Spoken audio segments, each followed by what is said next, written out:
She came barging in again and said, "You're out of here." Did this eviction turn vicious? He took me, violently shook me, and threw me onto the chair. Or did she make the whole thing up? The officer reports he pushed me down on the floor. No, I said he shook me. I'm telling you what the police officer stated in quotes. The real story will shock you. I know what you did, and you know what you did. Judge Judy. You ought to be ashamed of yourself in the defendant's home. And it is your claim that she falsely accused you at some point of assault, resulting in your arrest, to retain an attorney. All the charges were subsequently dismissed, and you want the defendant to pay for all of your out-of-pocket expenses as a result of that arrest, correct? Yes, Your Honor.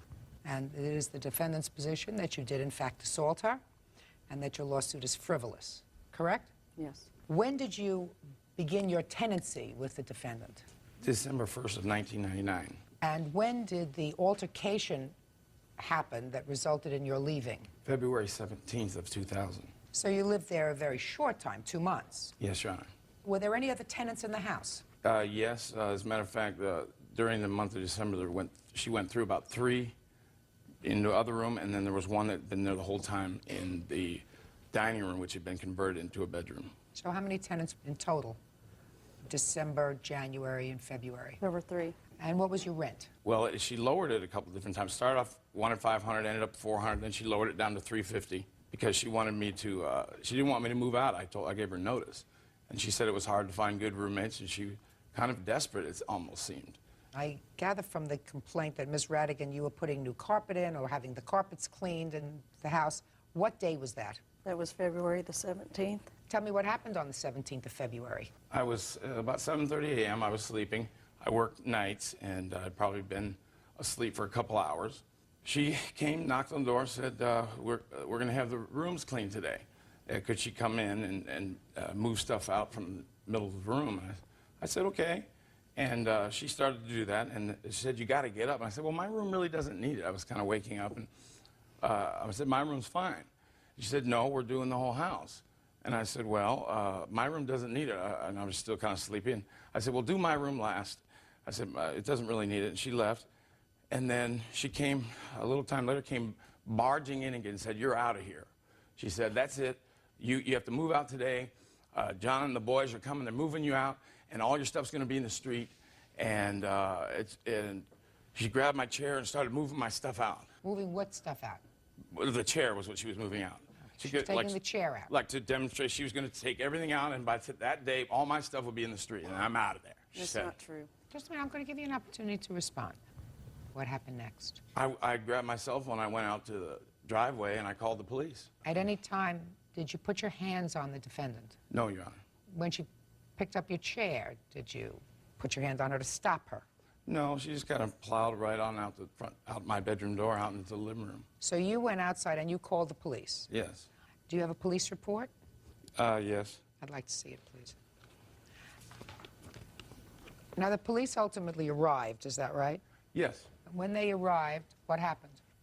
I told them that she was threatening to move my stuff out into the street, and that I was out of there today, and she's got some guys coming over, they're going to move me out, and I was afraid to leave, and that I'd paid rent, and I told them that, and I said, I'm going to move at the end of the month, though. So what happened?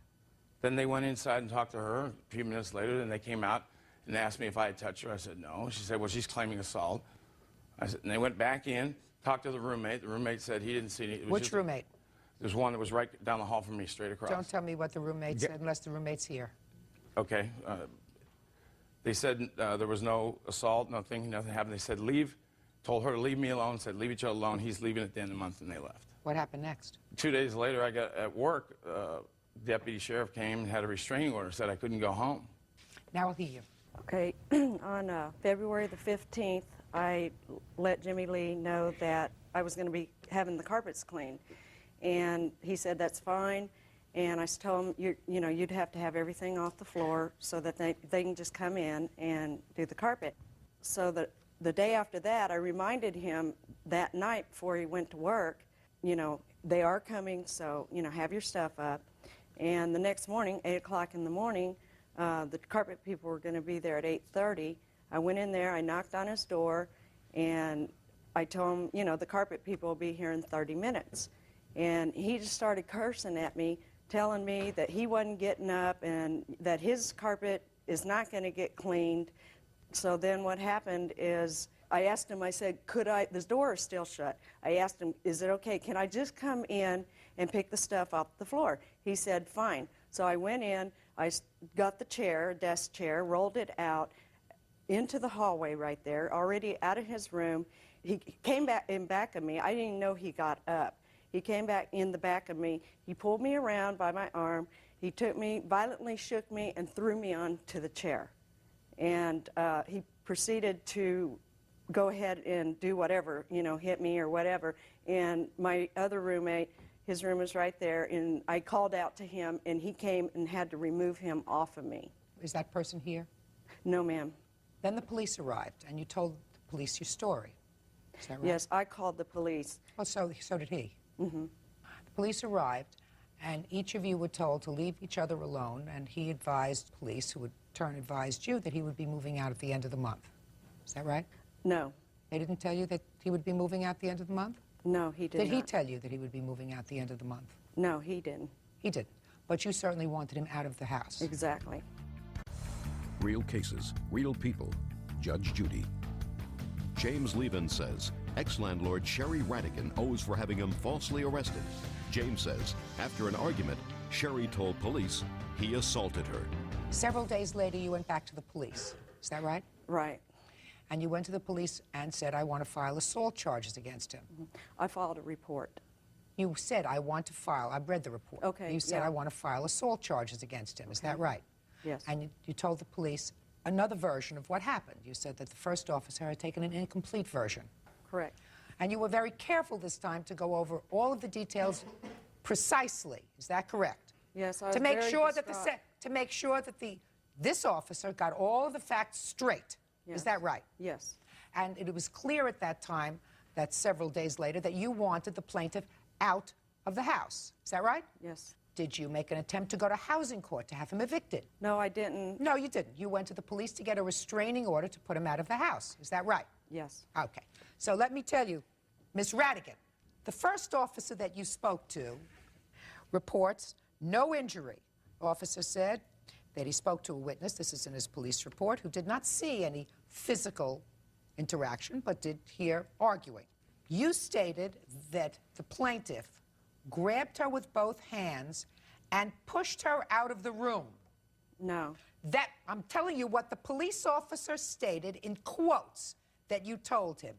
He grabbed you with both hands and pushed you out of his room. That's what you told. Oh, I was very distraught at Hey, the listen, time. Miss Radigan. Distraught.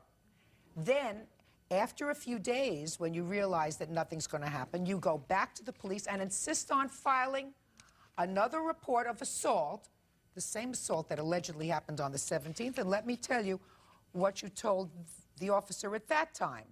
You say, grabbed her by both arms and pushed me down on the floor. Now, that was the time when you went to the police and you wanted to make very, very sure that you got it 100% right. Then you filed this case today, in which you swore in your deposition, he came up behind me, grabbed my arm, and turned me around and shook me really hard. Then, in the story that you tell me now, 2 seconds ago, you say, he came up from behind, he grabbed you, and he threw you down in a chair. No, I said he shook me. Yo, you just told me he shook you and he threw you down in a chair. Exactly. I mean, The people... question that I have to resolve, Miss Radigan, is whether you abuse the process of the courts and the justice system in an attempt to see to it that he was evicted from your house very quickly, because he probably, if you rent rooms, know how hard it is to get out a tenant, since he had paid his February rent. Even if you try to get him evicted sometime in the middle of February, he's not going to get out for months if he doesn't want to go. You wanted him out. You insisted upon filing assault charges against him. You were not injured in any way, and you abused process. Now, let me see the certificate of disposition with this assault case. How much did you actually pay this attorney, sir, $5,000. Judgment for the plaintiff in the amount of $5,000. You ought to be ashamed of yourself. All these are excused. You may step out. Everything he said was a lie, every bit of it. Sherry uses the judicial system to get her way. The only way I could get him out was to get a protective order. Sherry is a very controlling person, and when she doesn't get her way, she throws a fit in the one way that she knows, into claiming that she was hurt. And now the next case. All parties in the matter of Kittle versus Vasala, step forward, please. 23-year-old student Kristen Kittle is suing her ex-boyfriend, 21-year-old military serviceman Gerald Vasala, for an unpaid loan to buy a car. Gerald says the money was a gift. Miss Kittle, the defendant was a boyfriend of yours.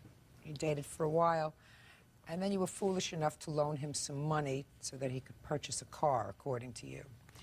Mr. Vasala acknowledges the fact that you gave him money for the car, only Mr. Vasala says there was no loan. This was a gift that you made to him. Is that your defense, sir? Yes, ma'am.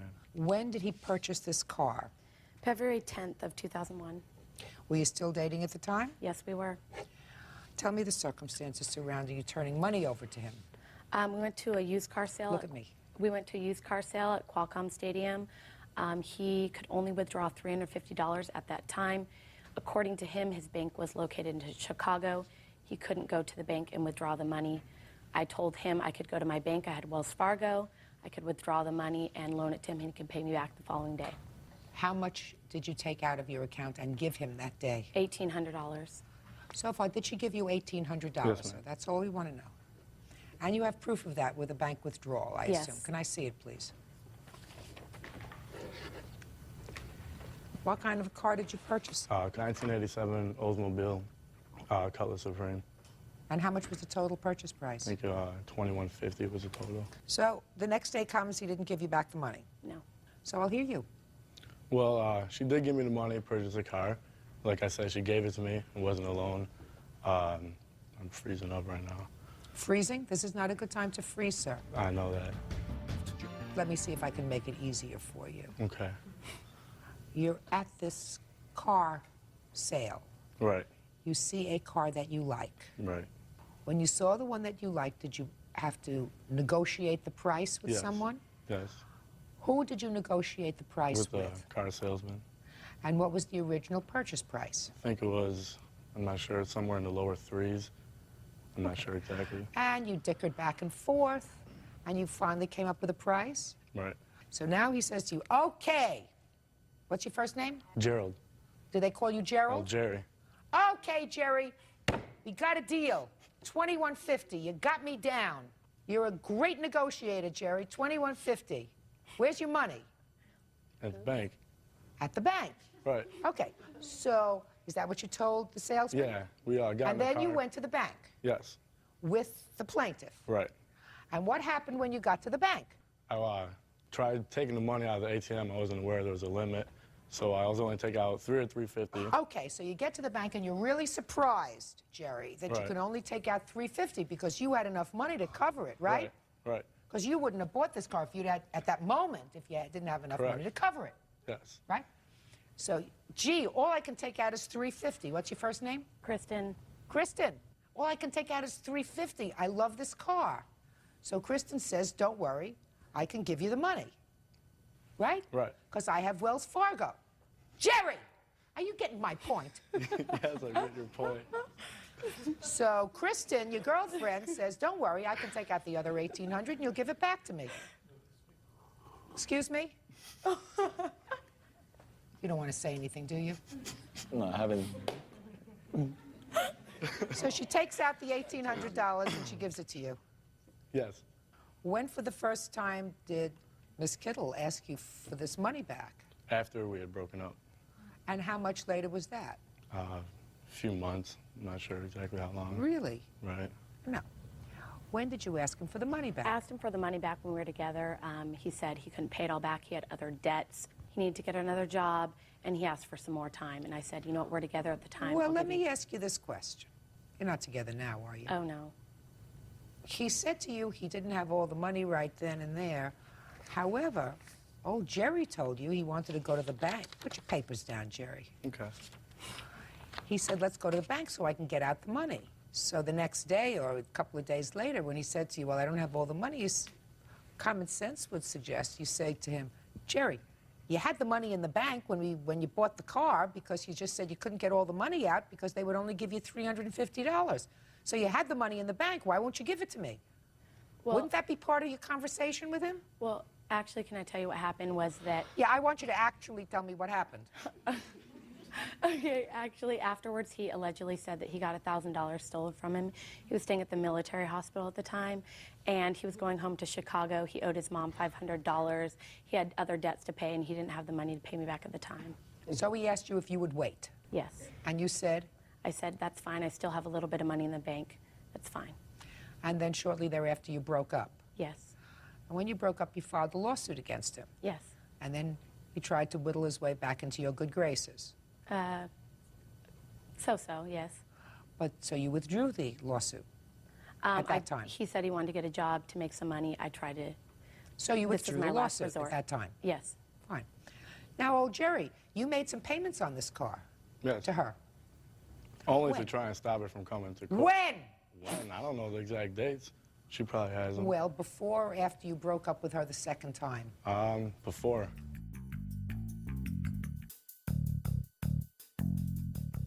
How much does he still owe you? He owes me $1,600. Jerry, it's not nice to try to fool Mother Nature, sir. You understand Not that? trying to fool nobody. Yes, you did. All right, can I go back for a second here? Can you go back for a second? Yeah, Where, 'cause, Jerry? I had proof here that I had the money to pay her back. And when I tried paying her, she was telling me, no, it's not necessary. I tried Oh, getting her routing and account number. Yes, I understand that. Papers say that you tried to get her routing number so that you could wire the money into her account, Right, right? And that you had trouble getting her routing number. right. Right, no, I got that. I read that in the paper. So why did you just get a check? That check No. and mail it She to told her? me not to worry about it. She told me you don't have to pay me back. Never happened. It did happen. Never It did happen. happened. You weren't there. I was. It happened. Listen, Jerry, what happened was you went, you could only take out $350 from the bank. Mm-hmm. You wanted the car. She said, I can get the money for you. You're a couple. She got the money. She expected to be paid back. You fetched and cried like a baby, and you said, I got other bills, money was stolen, I owe my mother $500, could I take a little time to pay you back? And she said, sure. So you took care of what you considered your other responsibilities, and then when you got around to it, you sent her $50 here and $50 there, and all of a sudden you made up in your mind that this was really a gift. Judgment for the plaintiff in the amount of $1,600, that's all. Parties are excused. You may step out. She follows me. She's waiting in parking lots for me. She walked in my house unannounced, calls all hours of the night. All I have to say is what's done is done. It's in the past. I tried doing it so it didn't have to come to court. I've had to borrow money from my parents. I'm in debt. I would have paid her $16,000 for her to leave me alone, so. I made a big mistake. Custody dispute with his ex-wife. That's correct. The defendant says that he paid back some of that money, approximately half of it, and that the rest should be your responsibility because each of you wanted the children, his children, together with you as a family, so that you should be responsible for half of the bill. Is that your defense, sir? Not entirely, but yes. In what month and year did you have to retain an attorney? I actually don't know exactly what you're... Miss Birch, when was it? It was in November, right after Thanksgiving, and I'm not sure if it was 99 or 2000, because this attorney bill had been sitting there. It was a large bill. We kept getting phone calls. I go, look, why don't I just use my good credit, because he had already been bankrupt. We'll just pay it off this way and Your be Honor, done with it. Shh, don't speak. We'll And just pay it off this way. pay it yes. off this way. I put it on a Discover card for 3.9% interest. And what did he say? He said, well, I can't believe you're going to do that and help me out. And I said, no, you know, we're living together. Let's just do this. If you get your finances in order, because we already had taken care of his bankruptcy and other Ms. bills. Birch, so what you said to him was, let's just get this taken care of. Get this taken care of. I'll loan you the money. Just take it. No, that's Let's the be first time done. you said the word loan. You And never when said, he moved "Shh, out- Miss Birch, don't interrupt me. When did you discuss with him that it was a loan? Right after we did the phone call. And then I was very What nervous. phone call? To the Discover card. I could set up that way. It was a brand new balance transfer. I called, go, can you do that on attorney bills? Tell me when you discussed with him paying you back. Oh, we discussed it right away. You're going to take care of this. When he moved out, that was my first concern. Are you going to make good on this. On what date did you do this? It's important. Was it 99 or 2000? November 5th, 2000. And he moved out when? January 5th, 2001. So immediately after you did this with the attorney's bills, practically immediately, he moved out. That's correct. So it was just 2 months later. And we were dating each other for about 6 weeks, and then he was paying during that time, and then suddenly he stopped paying, probably after I married his best friend.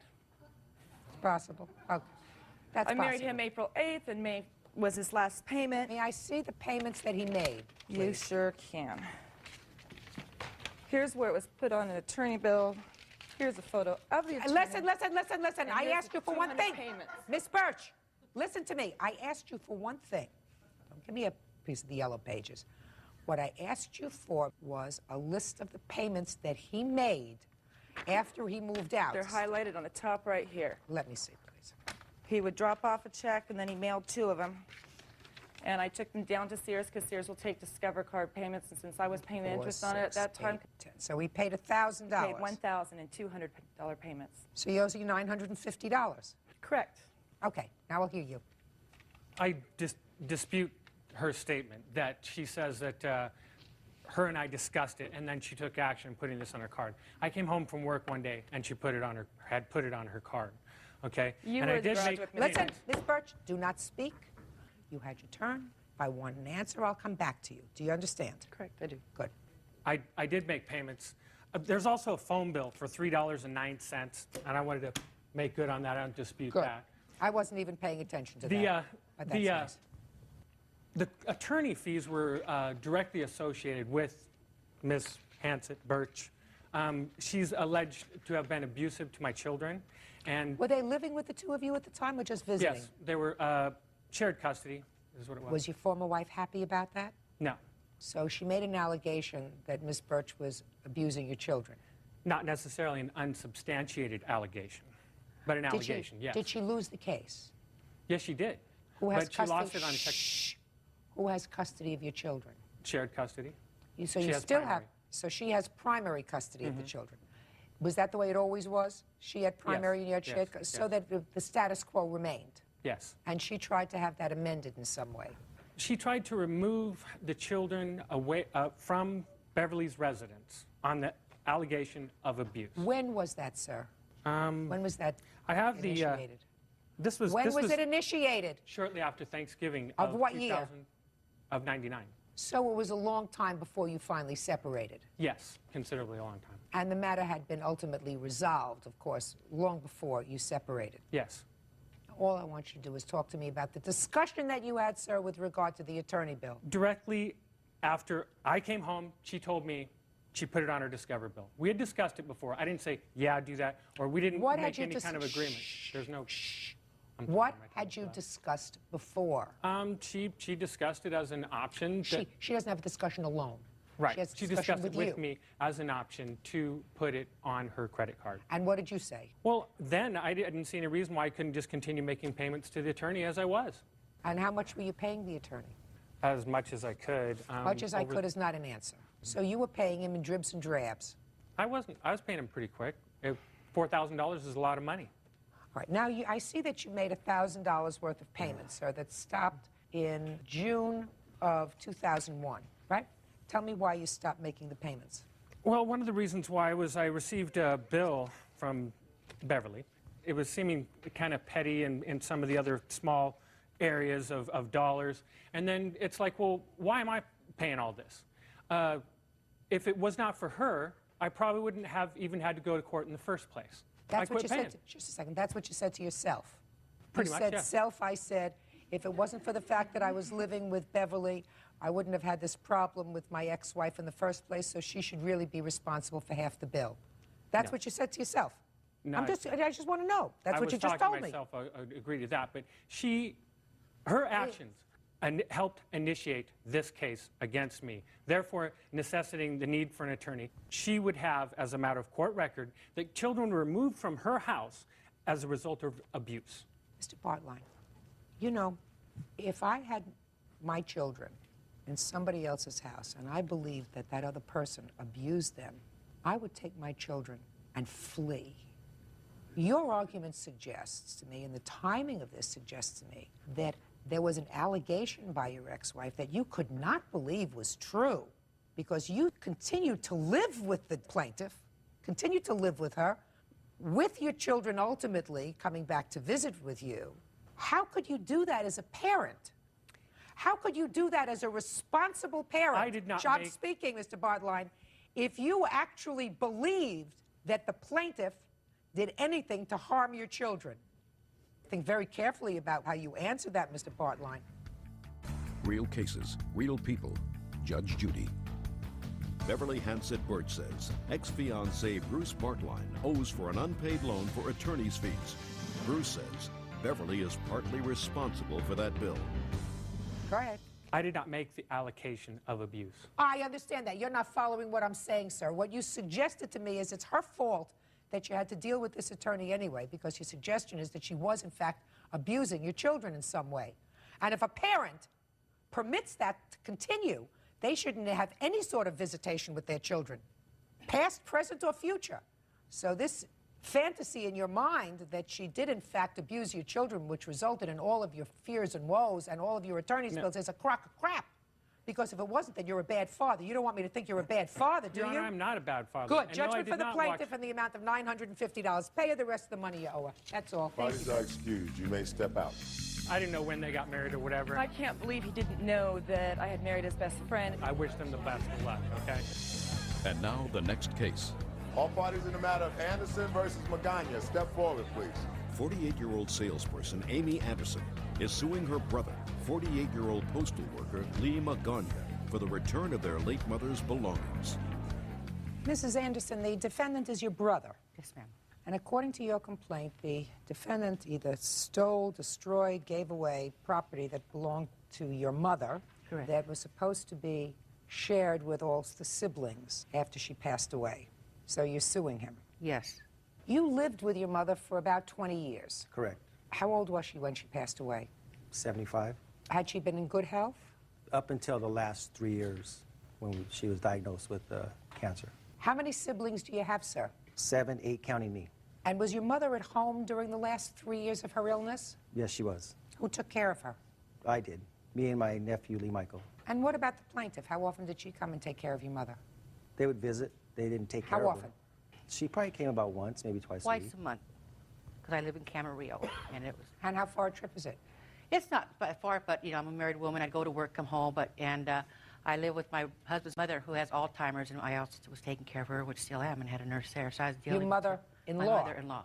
Miss Anderson, so it would be fair to say for the last 20 years, your brother lived in the house, which was your mother's house, Correct. with your mother. Correct. The last 3 of which she was terminally ill. Your brother lived with her. Correct. Fine. And when she passed away, according to your complaint, you and your siblings decided that the house should be sold. Correct. That was against my mom's wishes. Just a second. Okay. Well, didn't you understand that this had been his home for 20 years? It was all of our homes. No, it wasn't. You just told me you live at home with your husband and his mother, who has Alzheimer's and an aide and a whole bunch of other people. It was his home. Didn't you, any of you feel badly about saying to him you have to move out of your home? May I bring my I'm not talking to you. Are you another sibling? Yes, I am. When I want you, I'll call you. Don't you feel badly about saying to your brother, you have to sell the house, we have to sell the house because you want to split the money? No, because when we went in there right after my mother died, we all sat. My brother from New York came down, and we talked. The house is going to be sold, and he says, "Well, I need time to grieve." I said, "Well, fine, that's no problem." He lived there a year. We didn't kick him out right away. A year. I didn't say kick him out right away. I was talking about kicking him out at all. No, I didn't feel bad. Well, you should have. You should have. It had been his home for 20 years. Well, And the last 3 of which, while all of you were taking care of your own lives, he was living there taking care of your mother. we were taking care of my mother. No, you weren't. You just told me you were there twice a month. What did you do for the rest of the time? When she became very ill, me and my sister went and bathed her, took her, and everything at home. At their home. You didn't say bring her to my home. You left her at home with your brother, who took care of her 24/7. You may have come by occasionally to take care of her, but it was his primary responsibility. So it would seem to me that instead of selling the house that he had lived in for 20 years, you would have said, thank you very much.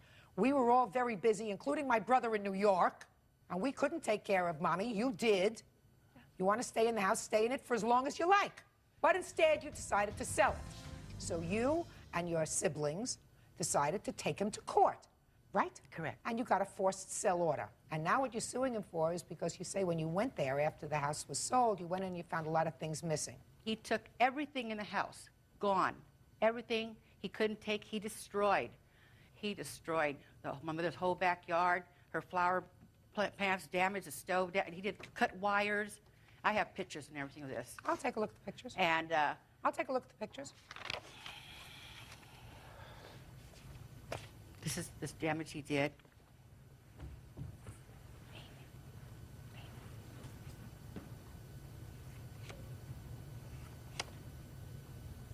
Assuming he did this kind of damage to the house. Let's assume that that's correct. So what do you want?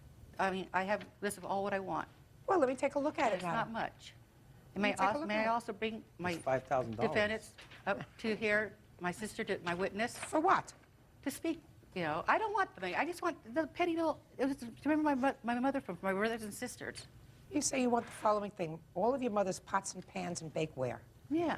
All a sewing machine and all sewing materials. And that belonged to my sister. Nothing belonged to your sister that's in the house. Did your mother die with or without a will? Yes, She had a will. Was it probated? No. No. Was not. Why not? They were trying to force the sale of the house. I had Let me to see the split will. it up. Just curious. I've highlighted some of the things in mine also.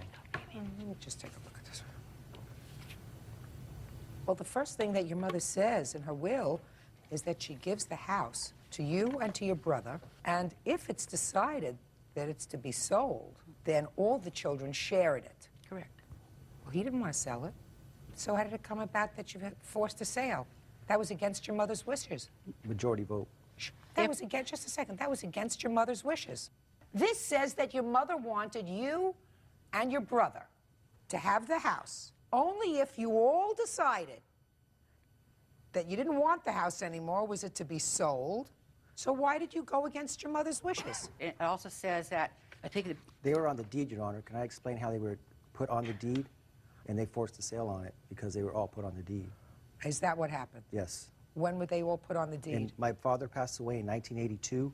After he passed away, my brother had an attorney friend, but had my mom sign a deed also, all into our children's name. We did not find out that the names were put on the deed till 1988, when my mom was in the hospital. We wanted to get a loan, and we couldn't get one I see, because because all the this names. this will was executed in 1988. Now I understand how they did it. I got you. may I, Your Honor, may I bring my sister up and speak with me also? Sure. My witness? Your Honor, What?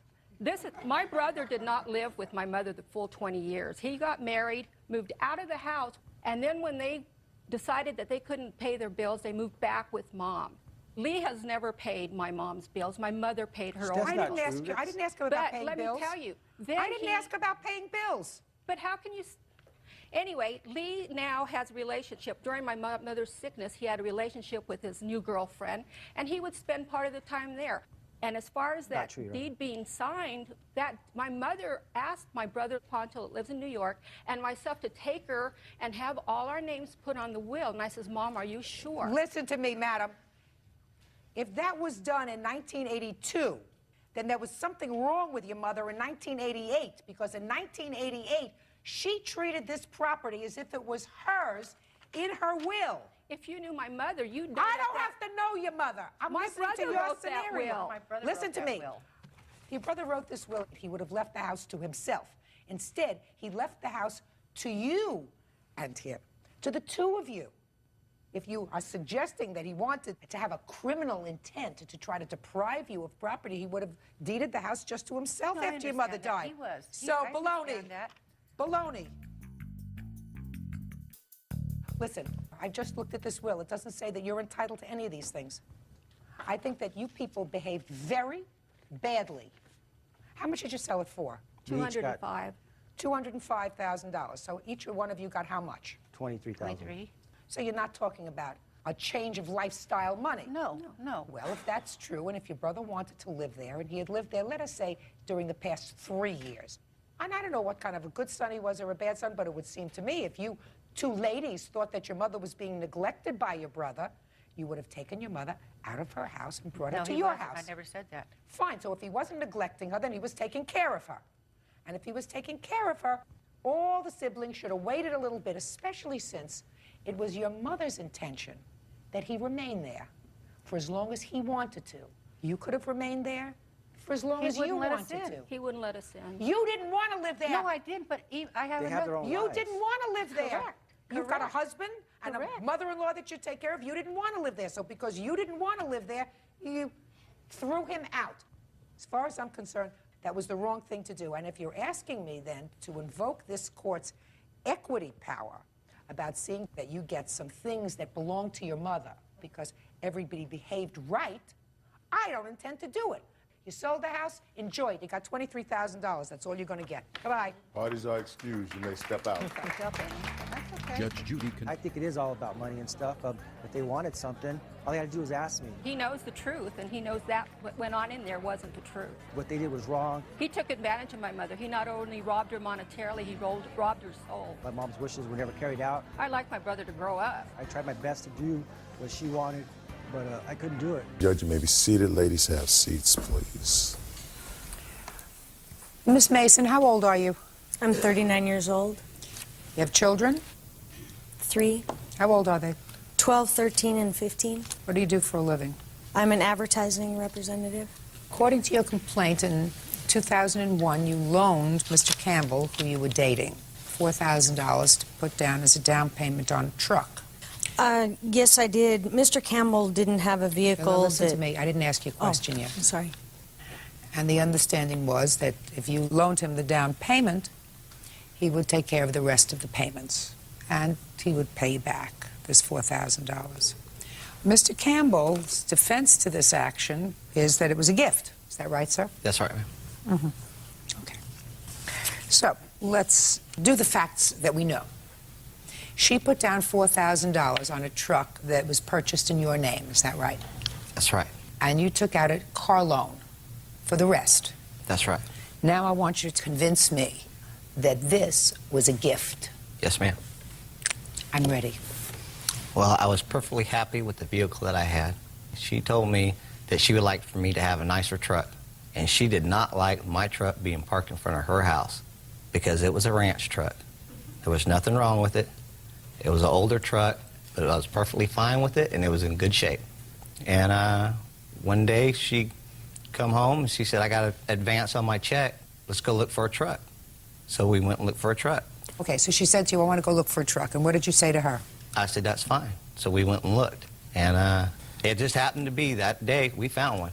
And I told her it was too much because we already found out the bank would only loan me $15,000. When did you find that out? Like 2 or 3 days before, I believe.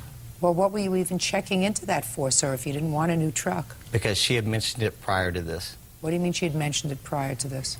She just wanted me to have a nicer truck. And I said, I don't even think I can get approved for the loan. You said, I don't even think that I can get approved for the loan, but I'm going to check and find out. And then you called to see. Yeah, she asked me to go down So it there. wasn't that she just came home one day and said to you, I want to go buy you a truck. This is a discussion that you had had with her previously, Yes, ma'am. and that you actually went so far as to call up to find out how much money you could get on a loan. Yeah, to check my credit, see how bad Right. it was. Keep going. And we went and looked that evening, and we found a truck, and I thought it was too much. Look at me. I thought it was too much. And so she was good with bargaining with people, and she knew the owner. So we went, and we talked to them. She got the truck down to what she thought was reasonable. But what did you think? Don't you have a brain? Yes. And what did you Yes. think? I thought it was still a little too high. Is that what you told her? Yes. So you said it's too much. It's too much. Too much. Can't do it. That's right. That's what you said. Yes. Okay, go ahead. So we signed the paperwork. I signed the paperwork. She got it to where she Well, thought. why would you sign the paperwork if you said, no, it's too much? Because she said she was going to put the down on it. And I said, are you sure that's what you want to do? And she goes, yes, it's no problem. So that's what we did. So that was in May of 2001. 2001. What happened after that? How long did you stay together after that? We stayed together approximately a year. You lived together? Yes, ma'am. Is that right? No. When did you stop living together? We stopped living together approximately August of 2001. Does that sound right, sir? Could be. I'm not very good with dates, Your Honor. Well, try years.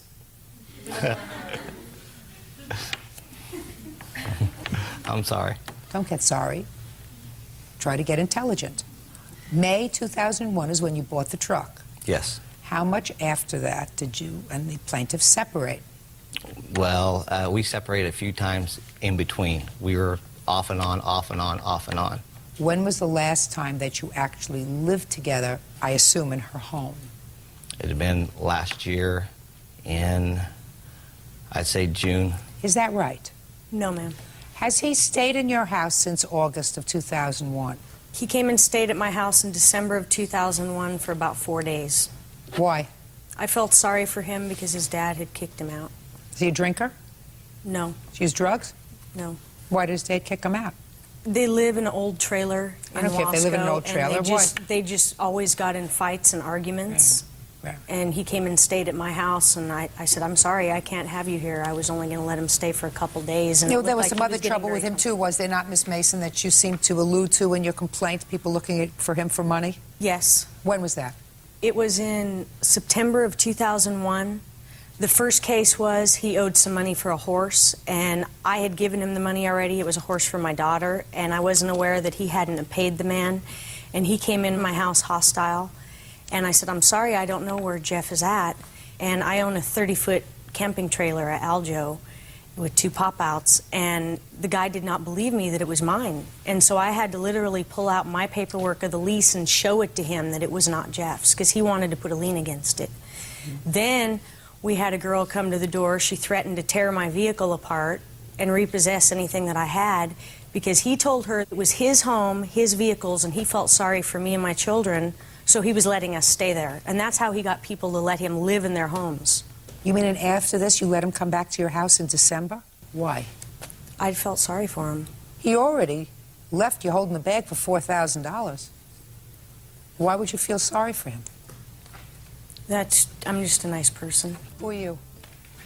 I'm his ex-girlfriend. Part of this is true and part of it's not true. Jeff and I got together early November of 2001. We were together for approximately a month. Dina came to my home and started calling my home, harassing him, calling him, wanting him back. Wanting him back or wanting her money? Wanting him back. She did not want money. She never brought up anything about money for the longest time. Did you speak to her? Yes, I did. Well, tell me about the conversation you had with her in November of 2001. That they were still together. He was living with her. She wanted to know who I was, what was going on between us. And I Was said, he living at your house? Yes, he was, ma'am. How much rent was he giving you? Nothing. Where did you meet him? I met him through a friend.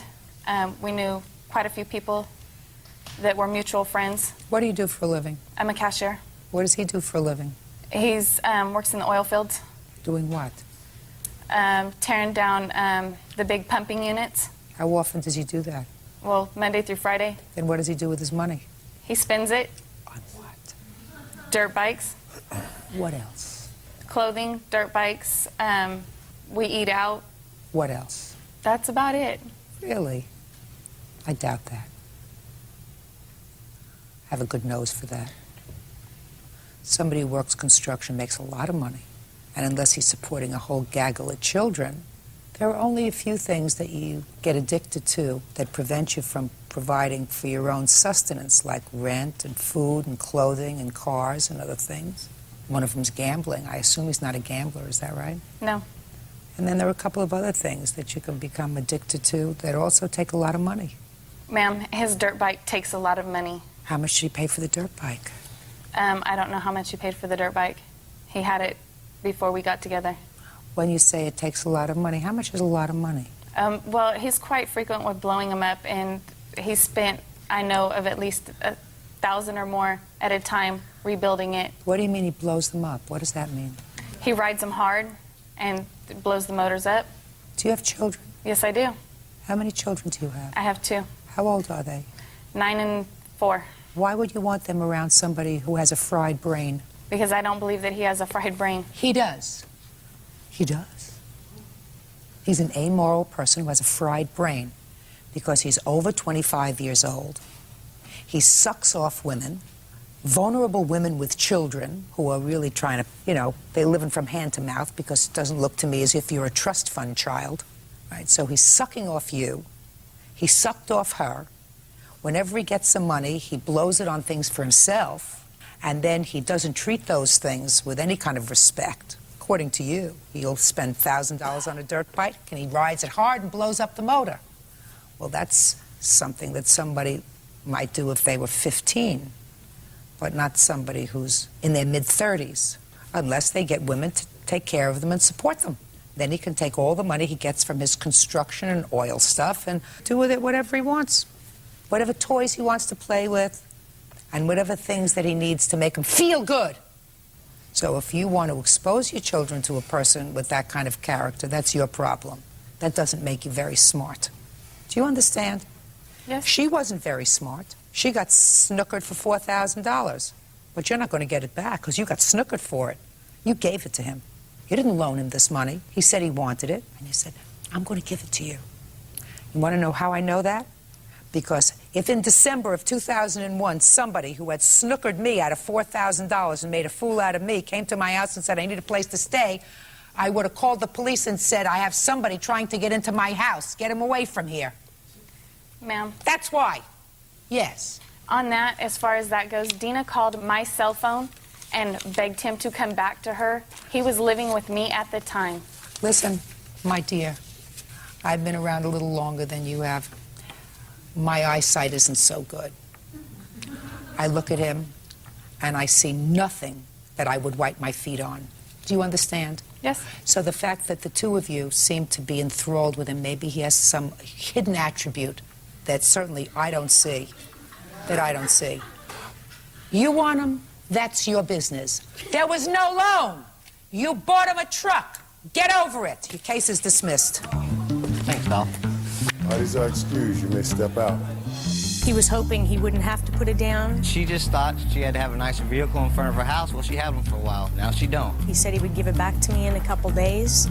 It never happened. Just got tired of her and the crap. He got so much self-confidence having the vehicle, he ended up with about 4 girlfriends to go with it. I'd rather be with my bikes. I'm an adrenaline junkie. Date someone who has responsibility.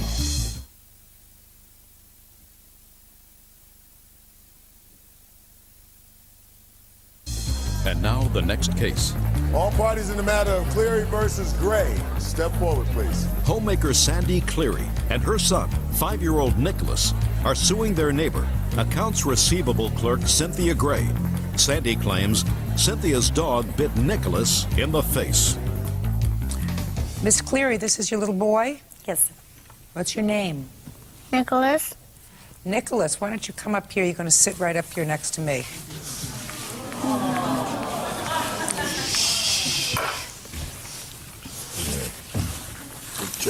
There you go. Nicholas, how old are you? 5. You know who I am? Judge Judy. Right. Do you ever watch me on television? You know what it is to be in court? Is this court where you are now? Okay. You know you have to tell the truth when you're in court, right? Show me where you were bitten, Nicholas. On my nose. On your nose? Looks okay to me. Is it all better now?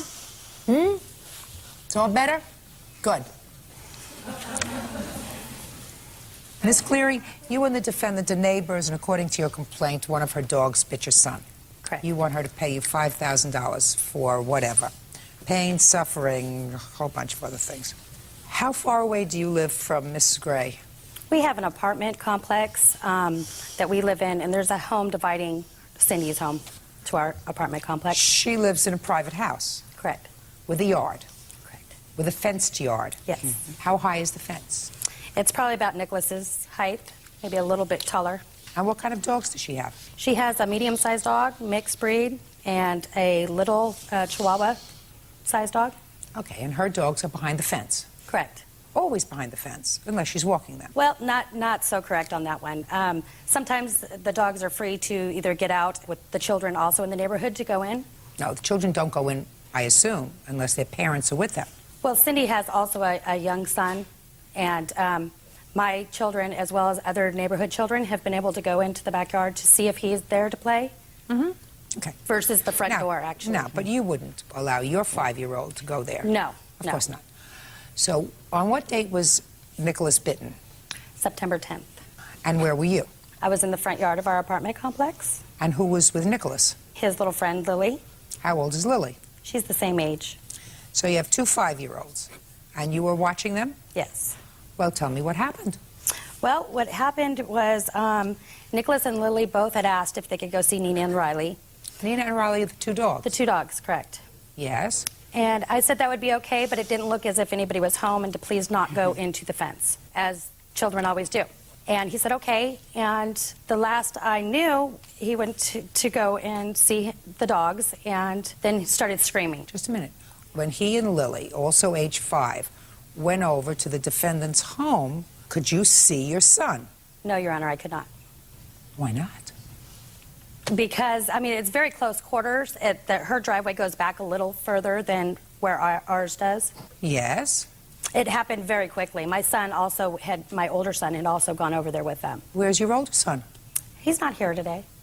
He didn't see what happened as well. Then I don't need him here. So what you're saying is your son went into her yard.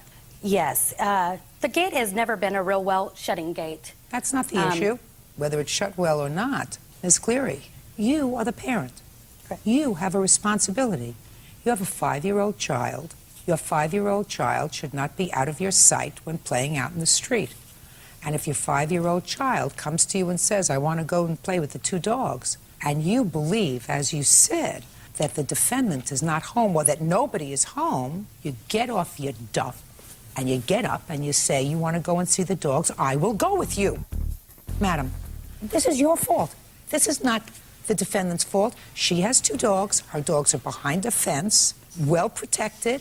If your son hadn't gone into the yard, your son would not have gotten bitten. And you just told me that the fence doesn't work too well, the gate doesn't work too well. Where are you? I mean, you're out talking to a friend? It's your job to watch him.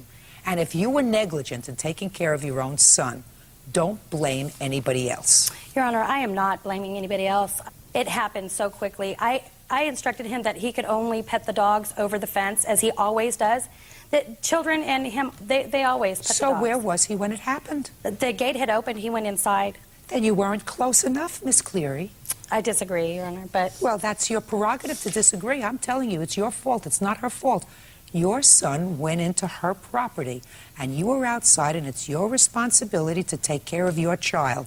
It's not her responsibility to take care of your child, and you had the opportunity to do that by taking him by the hand with his friend Lily, walking him over to the fence, saying, I want to go and pet the dogs. Fine. Don't go into the yard, because you don't know what two 5-year-olds do. Two 5-year-olds don't always have judgment.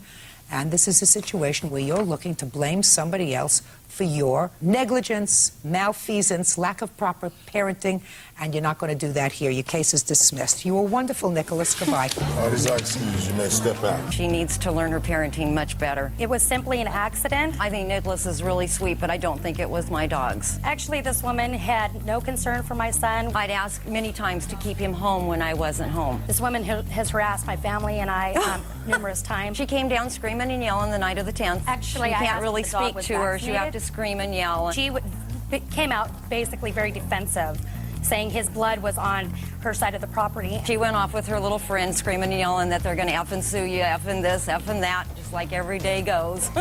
He was screaming with a face full of blood. We're in escrow on a new house, and we get away from the screaming maniac. He wasn't very nice about it. There was no apology, none. There won't be.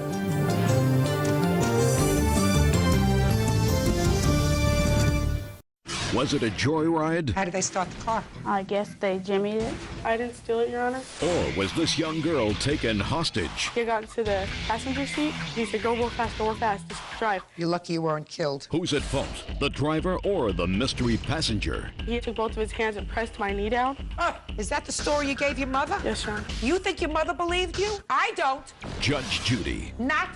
Your car was stolen. Correct. When was it stolen? It was stolen October 6, 2001. And from where was it taken? From our apartment complex. What kind of car was it? It was a 1990 Toyota Camry. And somehow you came into possession of that car, you're going to tell me how, and totaled it, right? Yes, Your Honor. And you want the defendant and her mother to be responsible for the damage? Correct. What time of the day did you find the car missing? The car was missing at approximately 8:20 p.m. Okay. Now, when did you see the car, Miss Rita? October the 8th. Tell me where. They drove up to beat me. Who's they? Marcus and... Marcus who? Your Honor. And who else? Fallon and Renee, Your Honor. So there were 3 people in the car? Yes, Your Honor. And when you said they drove up where? I was sitting on the curb with my next-door neighbor, Laura, and Michelle, watching the kids play roller hockey. They just drove up on the side, just in the middle of the street. Yes, go ahead. And Marcus had asked me to get into the car, and I asked him, whose car is it? And he said it's his friend's car. So I hesitated, but I got in. You got into the car? Yes, Your Honor. You ever seen that car before? I saw him driving it before, like a day before. Okay. Miss Rita, I'm going to ask you some questions, and I want you to understand something. I have this crystal ball that lives with me all the time, so I know everything. So I want you to forget whatever story you told your mother. I want you to forget whatever story you told the police. Because back here, I have this little crystal ball, and I'm going to ask you all kinds of good questions, okay? You saw him driving the car the day before. Where? Around the apartments. And was he driving the car erratically? You know what that word means? Oh, Your Honor. Was he driving it crazy? Oh, yes, Your Honor. Well, not really.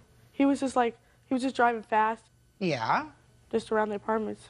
We saw him drive by a couple times. How fast was he driving? I'm not quite sure. Was he driving fast enough for you to say, boy, you shouldn't be driving so fast around the apartment complex? No, Your Honor. Well, when you say he was driving fast, what does that mean? Like this? What does that mean? Like, he was just, like, driving, like, by, like, just, like, zoom, and then, like, turning around. Well, the people next to me were like, don't drive so fast. The people that were by Laura. So he wasn't driving correctly? Yes, Your Honor. And that was the day before? Uh-huh, or the night before. So why would you get into a car with somebody who you knew was driving crazy? I was pressured, Your Honor. How were you pressured, Miss Rita? Well, he was just like, come on, get into the car and all this stuff. I don't... Ah. So now you get into the back seat of the car. Is that right? Yes, Your Honor. How'd you get into the front seat of the car? We had went out of the apartments. Try looking at me when you're talking. Yes, Your Honor. We had exited out of the apartments and went on the street called Tom and turned, and we were like down this really long street, and he told Fallon to get into the back seat. So Fallon had gotten to the back seat, and he had stopped the vehicle, but he had gotten to the passenger seat, and he told us, like, get into the driver's seat, Mary, and drive. Just a second. It went that very fast. You're in the back. Marcus moves over to the passenger seat. Is that right? No, he had stopped the vehicle, Your Honor. I on the side. understand that. He stopped the vehicle before he moved into the passenger seat, and then he said to you, you get in the front and drive? Yeah, he said, Mary, get into the front and drive. And I was like, I don't know how to drive. I've never drove before, you know. And then he was just like, come on, do it. Just get in there. And so I got into the driver's seat, and he told me to hold down the brake, and he put the car in drive, and it started moving a little bit. And my one foot was on the gas and one foot was on the brake, but I wasn't pushing any of the pedals but the brake. And some people were standing right there, and they were pointing over at us and talking. And he had asked me he said, go real fast, just drive. And I said, I'm not going to drive. And so he had took both of his hands and pressed my knee down. That's what you wrote here. Is that the story you gave your mother? Is that the story you gave your mother? Yes, Your Honor. You think your mother believed you? I suppose so, Your Honor. I don't. Not for a minute. Not for a minute. Now, do you go to school? Yes, Your Honor. Do you pass your subjects? Yes, Your Honor. Does she pass her subjects? She's failing a couple of them. Well, then she's not passing them. You have to tell the truth. I'm going to bring you back to something I said before. I want you to think about this. I know everything about you. Everything. Now I'm going to ask you the same question. Are you passing all your subjects? No, Your Honor. Which subjects are you failing? Band and algebra. What subjects do you do well in? English. Any? Yes, Your Honor. Go ahead, which ones?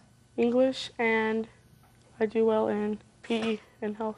In health? How old are you? 15, Your Honor. When you got into the car and got into the driver's seat, was there a key in the ignition? Yes, Your Honor, there was. There was. Did you have to turn the key? No, Your Honor. Because it was already on. Yes, Your Honor. Okay. Now, after you started to go very fast down this straightaway, tell me what happened. Okay, I turned left because I thought I could just pass down the street, and then a truck. No. Explain that to me very slowly. What do you mean you thought you could just pass down the street? Well, I mean, like, just turn so preventing from hitting that wall. There's like a wall right here, and there's a pole, like, right next to it. But a truck was coming down the other street, because there's a street right here, and I thought it was going to hit the truck, so I turned it this way, and it had flew up on a curb and hit the pole. And then what happened? Marcus said, run, so we all got out of the car, and we took off running. Real cases, real people. Judge Judy. Shondell Fox says former neighbor 15-year-old Mary Rita stole her car and wrecked it. Mary says she was coerced by a neighborhood thug named Marcus. Okay. Miss Rita, when were you arrested? About 10 minutes after the car had crashed. How do you think you were identified as the driver? They had all found us. They all got us. How did they get you? Because they were driving up the street, and they told us to stop and put our hands on the hood. So that the police were coming from the other direction? Yeah, there's like a street right next to the street. Okay, and you're running, you and your 3 friends. Is that right? No. Marcus took off the other way. He got away. He did? Did they ever arrest Marcus? No, Your Honor. Really? Is that right? Correct. And where does Marcus live? I don't know, Your Honor. Try think very, very hard. Where does he live? I don't know, Your Honor. Approximately where does he live? I suppose the house is next to the apartments. That's where he always walks. I don't know. Used to when I knew him. What do you mean? You used to when you knew him? I don't see him anymore after the accident or anything. Well, didn't you call him or have your mother call him after this incident happened and say, listen, you really had possession of this car. Why don't you come forward? We didn't know his full name. I didn't know. She said she didn't know. Well, now she says she knows. I made her go to the library at the school and look at the last name in the yearbook. What school did he go to? Cheyenne High School, Your Honor. Did you ultimately give that information to the police? My husband did. Good. Okay. Now, can I see the estimates for the damage to your car? See how easy that was, Miss Fox? Yes, Your Honor. Now, I want you to tell me, Miss Rita, why you think you are not responsible for all the damage to the plaintiff's car. Because I didn't steal it, Your Honor. So what? You drove it recklessly.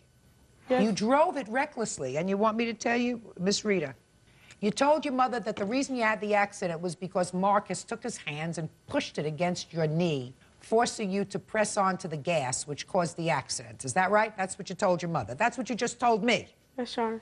2 minutes later, you told me that you were making a left turn in order to avoid a truck and a pole and a brick wall. You were making a left turn. You didn't say anything about Marcus holding his hands on your leg while you were trying to... Do I need you? Sorry. You understand? Yes, Your Honor. Now, if you want to go to the effort of having your parents find out where Marcus lives and suing him for his portion, if there is a portion of the damage, if some judge believes that he was partially responsible for this, you're free to do that. Miss Fox doesn't have to chase down Marcus. You're the one who wrecked her car. What kind of punishment did you receive as a result of this? I got 247 hours community service and a $350 state fee fine. What kind of community service are you supposed to do? I work at municipal pools, cleaning. Have you started that yet? Yes, Your Honor. How many hours? I've done 123, I believe. Can I see your photographs of the accident, please?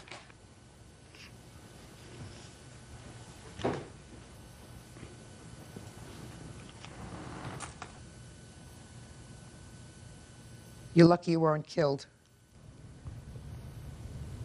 Where did you leave your keys, Miss Fox? My mother had the set of keys. Were there keys in the car? No. How did they start the car?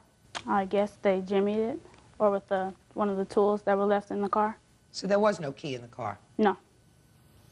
That's what I thought. All right, so the value of the car is $3,700. How much did you get from insurance? From insurance, we got $1,407. So your actual losses were $2,293, is that right? Correct. Expensive mistake. Judgment for the plaintiff in the amount of $2,293. That's all. Thank you. All is excused. You may step out. he stole the car, and they should have went after him for it. Sometimes it's not who you're with, it's what you do when you're with certain people. I wanted her to learn a lesson by community service hours. I think that community service will not teach her a lesson. Community service sometimes is not enough. You do the best you can on raising your children. You try to teach them right. Obviously, you should know not to get in a car if you don't have a driver's license and drive it. And now the next case. All parties in the matter of Smith versus Wedhoff. Step forward, please. 45-year-old homemaker Bernadette Smith is suing 53-year-old teacher Joanne Wedhoff for running her down in her car. Bernadette says she and Joanne have a history of bad blood. Miss Smith, according to your complaint and Miss Wedhoff's answer, the two of you have a past history that goes back to the time when your child was in kindergarten. Yes. And there was some very bad feeling that arose between the two of you. You didn't like the way she was teaching your child. There were complaints filed against her. To make a long story short, you haven't liked each other for a long time. Is that right? Yes. You claim that the defendant purposely hit you with her car while you were riding your bike. She tried to run me down. Oh. She tried to run you Yes. down. Okay. Go ahead. Let me hear. Well, I was riding my bike, which I do all the time, and I'm riding east on Matthews, a block over from where I live, and I'm looking behind me as I'm riding, which I always do. Okay. All of a sudden, I see this car coming. I hear this car coming, and first it was coming slow, then it speeded up. It was a van right in front of me, so I tried to get in front of the van, but before I could, What do you mean that there was a van right in front of you? There was a van parked in front of me as I was heading to the corner. Okay. It was parked. Okay, so there's a van parked in the lane where you were riding. Yes. And a car was behind you. Coming, yes. And you said speeding up. Yes. And so you were trying to get around this van before the car that was behind you. Yes. Why didn't you wait until the car passed you if it was speeding up? It wasn't speeding at first. Well, you told me that it was a ways. I was just a few feet from the van, and I just to go around it, you know, to get to the corner. I had no idea this car was going to speed up. Go ahead. And when she saw me, she speed up and tried to hit me. So I fell off my bike onto the van, which broke my fall. And when I looked up and realized who it was, I realized it was her. So? And she kept going. She didn't stop to see if I was okay or anything, because she can't say, now I know she knew who I was, or she would have stopped. So I think she deliberately tried to run me down. No, she didn't. She would have hit the van if she would have hit me. I don't think she wanted to hit the van. She wanted to hit me. Okay. What kind of work do you do for a living? I'm a teacher. How long have you been a teacher? 15 years. Okay, you were on your way according to your answer to school? Right, Back to to run school? an errand, yes. Okay. Do you remember seeing the plaintiff? Yes, I was driving down the center, the middle of down the street. It's a one-way street, and there was a bicycle in front of me in the middle of the street. As I approached the bicycle, there was a woman on the bicycle.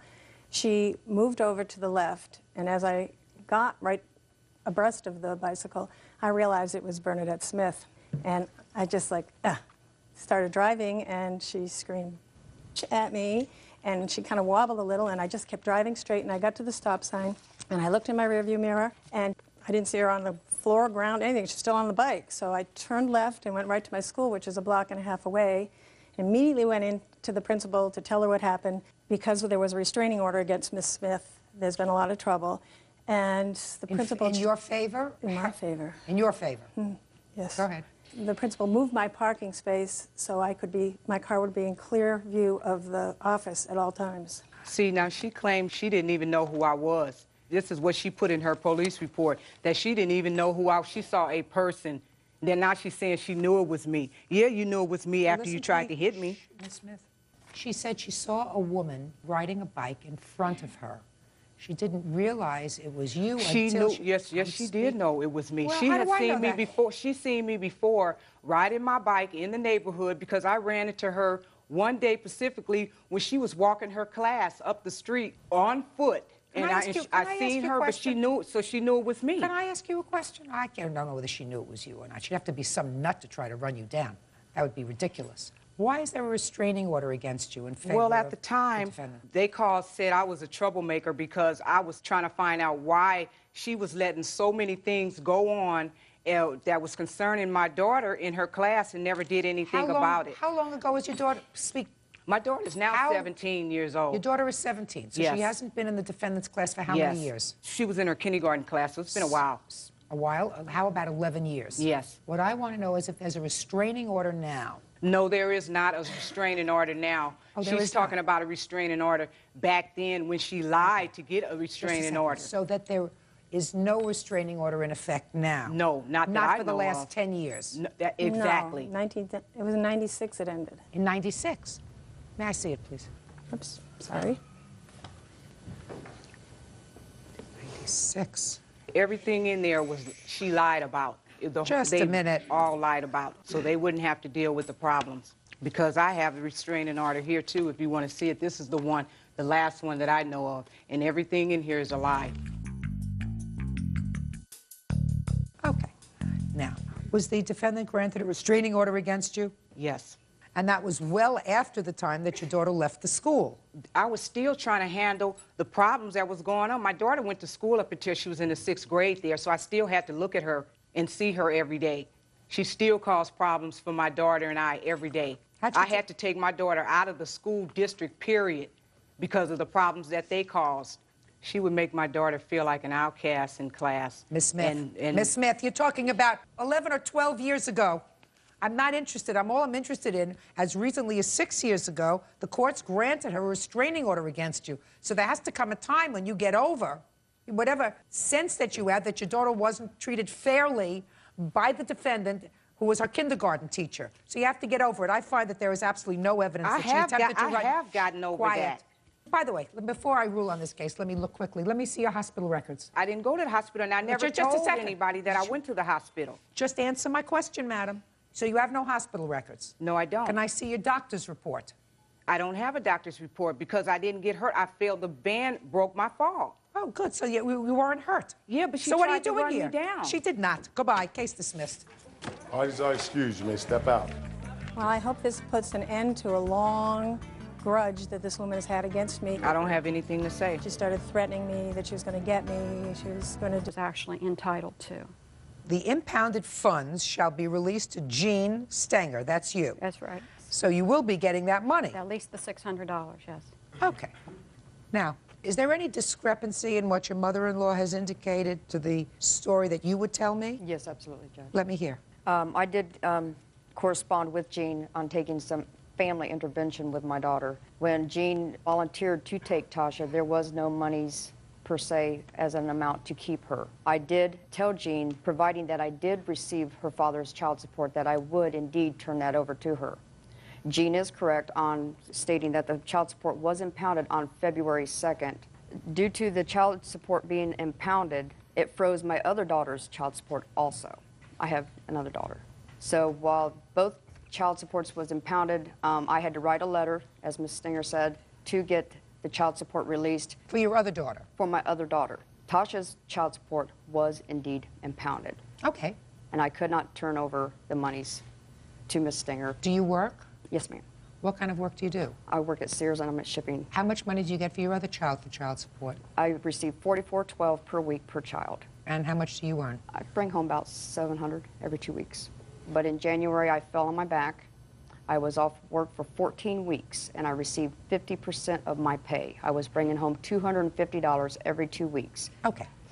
Mrs. Stenger, your lawsuit seeks $3,000 from the child care expenses. Right. There has to be an agreement, which there clearly was not, other than the fact that she would turn over the child support payments to you. Well, she did lead me to believe that she was going to care for the child. She didn't move her into my home with the understanding that I was going to meet all financial debt. Right, well, you wouldn't have. She was getting $44 a week from your son. Mm-hmm. Clearly, the $44 a week that she was getting from your son doesn't cover child care expenses, even when the child is in her care. So she has to use her income as well. She says that she was receiving half disability for a substantial part of that time. That is correct, Your Honor, but that's not the whole story.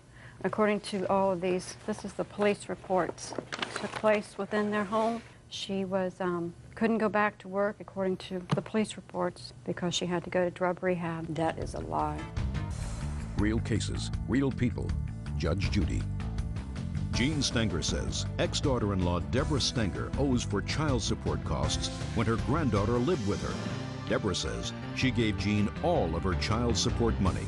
Mrs. Stenger, whether the injury at work was drug-related or not, if she could not work for that period of time, then there was no additional money coming in. Right. So let me tell you what would have happened, Mrs. Stenger. She could have gone back into court and pursued additional support for Tasha from your son. Stop shaking your head, because it's a possibility. I know. I was in family court for 25 years, sir. But he didn't have a job, so he was hurt. So you as parents pitched in and took care of your granddaughter. Well, the only thing, I incurred so much expense. Number one, I had to take her back and forth to school, round trip 4 times a day, 80 miles a day. She had to have $3 a day for lunch money. I understand that it was difficult, but that's what grandparents do. Well, you don't mind And it you but when wouldn't- you're abused. And you wouldn't be here today, Mrs. Stenger, were your son still married to the defendant. No. Of course not. And you're not suing both of them. You're choosing just to sue your former daughter-in-law. Well, I felt because she had full custody of her, and we had virtually an agreement that that's where it should go. No, virtually an agreement is not an agreement, Mrs. Stanger. Because I didn't have her put it in writing? No, you said it was my understanding that. And I believe what she said to you was, I will turn over the child support payments to you. So in addition to giving you the child support payments, she also gave you a little bit of extra money, $270. But that is not an agreement. It's not an agreement that is binding in a court. So you have a son who's not working, because why? He has a heart condition and is still under doctor's care as of today. So? Well, what we're saying is he was working 3 jobs and they made him quit, okay? Made him quit all 3 jobs? All but one. He could remain to do it because he could do it out of his own home. So you have a son who can hardly take care of himself, and you have an ex-daughter-in-law who's got 2 children, who was really paying the lion's share of support for both children for a long time, because on $44 a week, you don't take care of a child. That was only after, what do you want to call it? The child support was had a reduction done in it. He was actually paying $134. I have a court printout where he paid her $100,000 over the time period from the day of the divorce. Since when? Was actually, when were you divorced, Debbie? 87? So you're telling me from 1987 1987 he paid her $100,000? Yes. So? Well, I'm just stating that he paid more than $44 in What that I'm time telling frame. you is, so? Oh, I understand that. Doesn't come out to a lot of money. Sounds like a lot of money. Paid her $100,000. If you sell me, paid her $100,000 in the last 2 years, in the last 3 years for the support of 2 children, I would say. Okay, you know, man's doing his job. But since 1987, yes, I know. If he's paid her $100,000, that doesn't cut it for me. How many years was it? 14 years. What about 14, I'll figure it out what it is for you. All right, my trusty calculator. 100,000 divided by 14 divided by 12 equals $595 a month. Divided by 4.3 is $138 a week. Divided by 2. No, 3. 3 at that time. You mean she had 3 children? Yes, in the beginning. Well, glad you told me that. That's even less. So forget it. You got $1,500. But I have a sense that one of the reasons that you're here is because you're angry because your granddaughter left your house without so much as a goodbye, a thank you, or goodbye, I'm going back to my mother. Step up. Did you have a fight with your grandmother? I had a few little fights. Well, the last one. You left sometime in July. Why? I got tired of hearing her and everybody put my mom down as she was a bad person. And they did this to you, in front of you? Well, they did it in their bedroom or in the living room or when I was in the room, like I was invisible, you know. It didn't matter where I was. That's a big mistake. That's a terrible mistake. You're absolutely right. That is not true. Conversations were not held in front of the child. That's not true. Well, listen, may not be held in front of the child, but if they're held in a room where she can overhear them. That didn't happen. Well, that's what she says. What do you think happened? Why did she leave? Number one, we got a phone call in regard back to the child support. On July 5th, they called. Debbie had kind of rapport with them, and she had been in their office on that day, and when she left, they had informed her on that day if she would get letters from both the children, they would release the funds. July 7th, Debbie started showing up at my home. Tasha was with us for 7 months. During that time frame, Debbie never one time called me or my husband and asked how the child was doing, if she was in need of anything. Nothing. Like I said before, when I needed the help with the medical bills, Tasha came to us. She had a root canal that needed to be done, an abscess on her tooth. Debbie did carry insurance, but when it came time for the insurance check to come around, the insurance company mailed it to Debbie. Debbie took the funds and cashed the check and never refunded, never paid the dentist, never. And That's a lie. I had the bill from the dentist. That's not a lie. Why did that happen? When the check came to me? Yes. What did you do when the check came to you?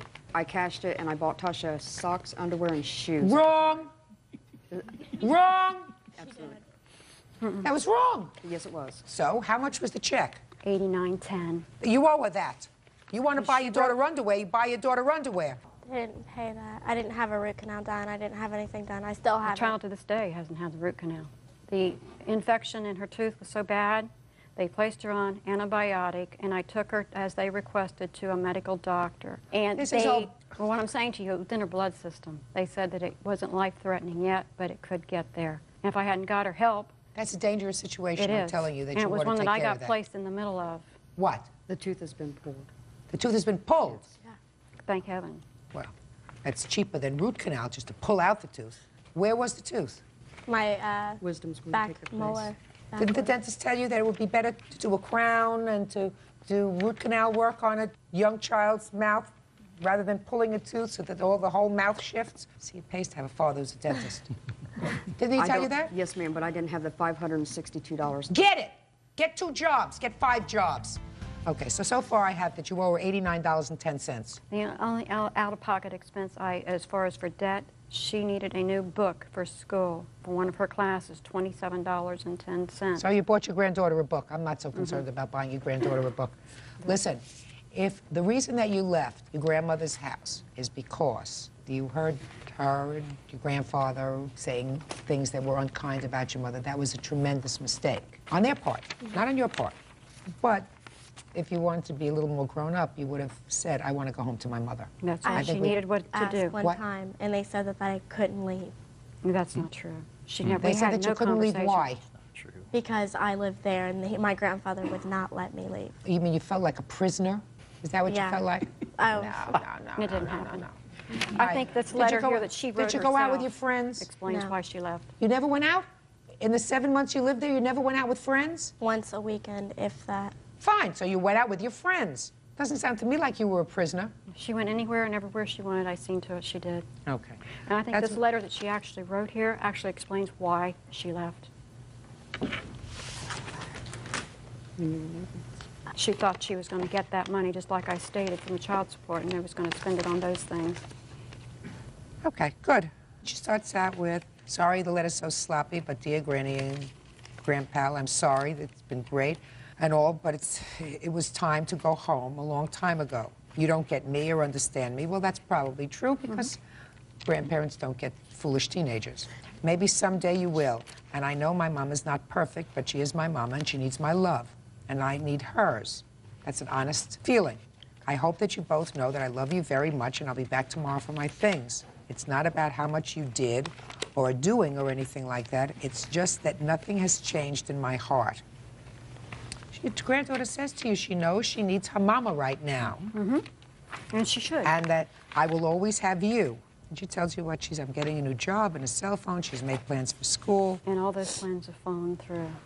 And she ends the letter by saying, I'm not dumb and you know that I will be thinking of you twice on everything. And then she says, Angel's love is always with you all. This is not a mean letter. She's just saying, it's a teenage letter. And she's saying, I love you, but I love my mama and I have to be with my mama. And you don't really get my mama. You don't like my mama. You may not like her style, but she's my mama and I need to be with her right now. And perhaps it could have been handled differently, Mrs. Stanger, but that's not the way it was handled. No. So. No, I think that's the whole thing in a nutshell. I got you. I understand. Since that time, we've not heard from her at all. Mrs. Stanger, children need the widest possible community of love and affection that they can possibly get, even when they're 18 years old. And clearly, your daughter has had a lot of ups and downs. Fair statement? Clearly, when a mother gives up physical custody of a child to someone other than a parent, it's saying that there have been problems that I can't cope with.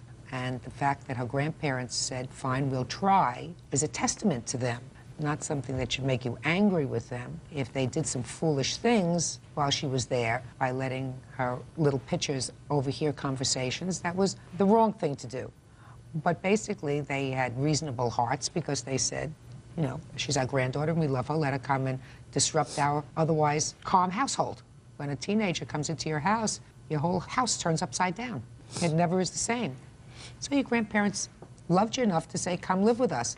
And your grandmother drove you back and forth to school. It was a big drive every day? Yeah, it was. Could she have said to you, if you're going to live here, you have to go to school locally? Yes. Of course she could have. She could have said, listen, I'm not driving an hour each way to get you to and from school. I want you to live with us, but you'll have to finish high school close by our house. But she wouldn't do that because you got your friends. You wanted to finish high school where you are, so she extended herself. It's time to put a period and not be so angry, okay? Will you try? I'm not angry. Are you angry at her? Oh, no. No, not angry at all. Good. I'm glad. Your lawsuit's dismissed. That's all. Oh, except for $89.10. That you get. Parties are excused. You may step out. Grandparents should overextend without a dollar amount. Actually, money was not the problem. Money should not be an issue. We're not in dire need of no money. She should just be a grandparent. We just wanted to be able to communicate with our granddaughter. Their granddaughters don't care to have anything to do for them. All rights are denied. We have no way to access her in any way. I absolutely did not deprive them of seeing both of their granddaughters. Tasha, of course, she's 18 now. She knows how to pick up the phone, but she never once does. I speak them when I have to. We would like to see our grandchildren. They're not worth my time. There's been enough hurt. I just think grandparents should give out the hand and not take the dollar. And there will be more to come because Deborah Chung for injuries she received during a sexual assault. Order. All rise.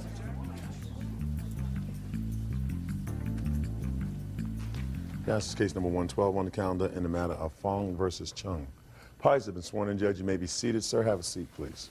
Miss Fong, you tell a very, very aggressive story about actions taken by the defendant, who was then your boyfriend. For some reason, which I'm sure you will explain, you decided that you didn't want to prosecute this case criminally. Is that right? Yes. When did this incident take place? January 27.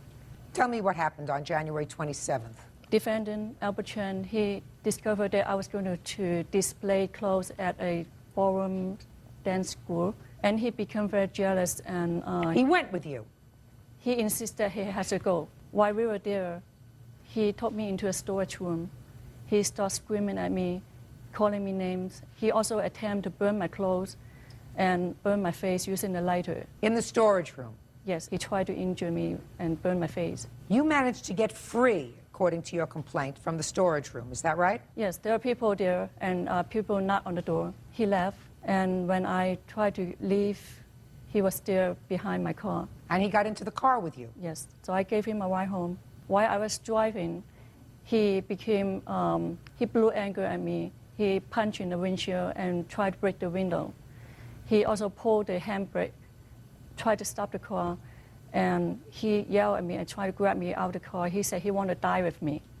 And there are policemen behind us, and they took him out of the car. And you were actually taken into custody. Is that right, sir? No, the police took me out because I have an open can of the beer, and then they thought I was drunk. But Where did they put you, Mr. Chung? On the street. They left you just on the street? On the street. You left, is that right?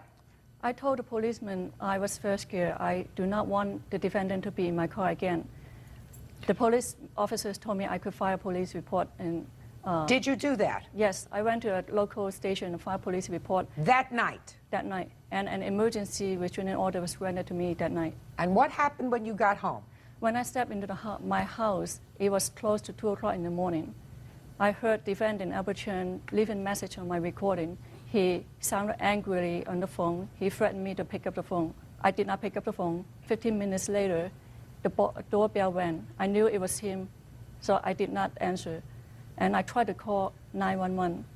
And defendant called in my phone at the same time, so I could not dial out. He threatened me to give him $35 for the taxi fare. For the cab fare? Yes. I refused, but he threatened that he'll make a scene out of it and wake up my neighbors. So I brought the money out and gave it to him. He forced his way in once he's inside, he grabbed me and threw me on the ground. He got on top of me. He twisted my wrist. He injured my spine and my joint. And he attempted to rape me by pulling down and ripping my pants. And I brought my evidence of the ripped and torn pants. I don't have to see them. The elastic was broken. Go ahead. And I started screaming, and he stopped. For the rest of the night, he abused me by threatening me to drain the toilet cleaner. He forced me to smell lighter gas. He threatened me that if I reported to police, he would kill me. How did it come about that he left your apartment? My mother called about 9 o'clock in the morning. The first time he did not let me answer the phone. I said, if I don't answer, my mother will call the police. Then he let me answer the phone. My mother said she was coming over. So then the defendant left. And I called the police and made the second police report. But I told the police officers that I do not want him to be arrested because I was too scared that this guy will retaliate. Let me see the police report. This is the first police report.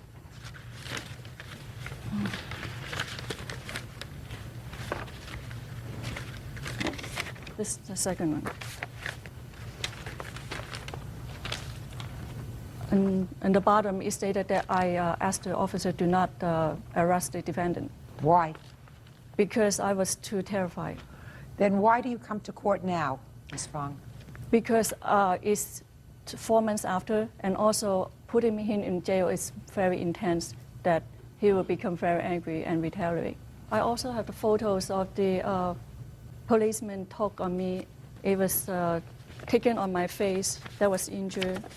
Also on the damaged carpet, on the damaged closet door, the damaged portable closet, and also the burned clothes. The policeman also took his lighter and burned clothes for evidence. All right, Mr. Chung, I have a couple of questions for you, sir, because I've read your answer. Now, there is no question that you did, in fact, pull the emergency brake. Is that right? Yeah, I did pull the emergency brake, the handbrake, yes.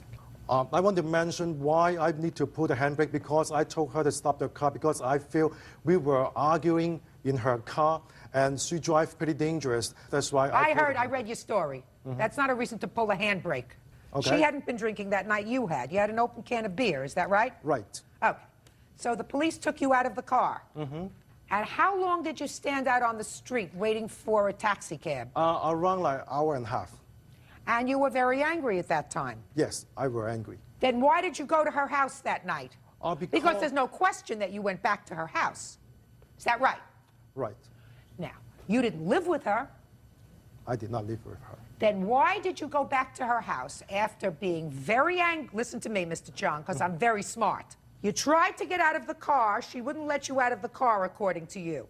You were so frightened of the way she was driving erratically that you pulled the emergency brake on the car, according to you. Is that right? Yes. The police came and rescued you. Is that right? No, they rescued you by getting you out of the car. Is that right? Right, that's getting me That's out. according to you. They rescued you by getting you out of the car. Now you're rescued. She can't hurt you anymore with the car. So, quiet. Excuse me. me. I'm speaking. Okay. So you're standing outside it for an hour and a half, and it's very late at night. And About very midnight? Cold. And midnight. And very cold. And really, really cold. And you don't live with her. No. Then why don't you go home? Because... No, look at me. Why don't you go home? Because I was angry, and I heard she told the police I'm making trouble on her, and I was angry. I just wanted to go to her home. So you were angry. Right. So now you arrive at her house after having had a little to drink, being out in the cold for an hour and a half, and you're very angry. And what do you do when you get to the house, Mr. Chung? I want to talk to her. What do you do? Did you call her and tell her you wanted $35 for a cab? Oh, I did. She gave you the $35 for the cab. Is that right? Right. Was the cab waiting for you? They kept waiting for me. And then you went back upstairs. Right. Why did you go back to her apartment? I was angry, and I know I was stupid. I go back to her house. So what did you do to her when you got to the apartment? I argued with her. Tell me how you argued with her, okay. sir. I told her, you know, how come she just ignoring me? And when the police come, she told the police just don't know me, something like that, just like her, just like friend. Are you telling me, sir, that you didn't put your hands on her? Oh, I never put my hand on her. No, no, he's lying. Real cases, real people. Judge Judy. Manessa Fong says ex-boyfriend Albert Chung injured her during a sexual assault. Manessa says Albert terrorized her over the course of 24 hours. How long did you stay there that evening? All night. Did she ask you to leave? She never asked me to leave. That's a lot of baloney, sir. That's baloney. Because even if you were only arguing with her verbally, she would have asked you to leave. She didn't ask me to leave. She let me sleep in her living room at the floor. She told me, because I'm legally blind, I'm visually impaired, I cannot drive, and it was late, around like 2 o'clock, and she let me sleep in her living room, and next morning she woke me up, and then I left. But we were arguing for a long time. Right. Right. Why do you believe that Miss Fong would have made 2 police reports if you had not threatened her?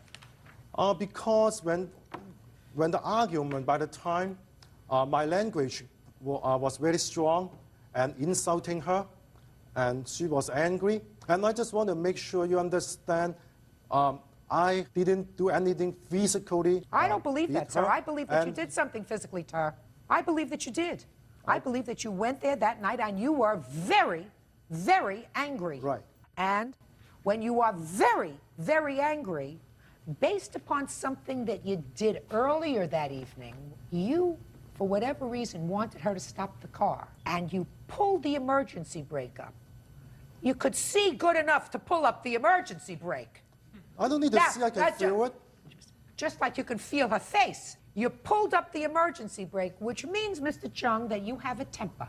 And what she did later on that evening, which was, according to you, felt sorry for you and let you sleep on the floor of her apartment, that doesn't sound like the kind of woman who would not let you out of a car if you wanted to get out of the car. So you got a temper.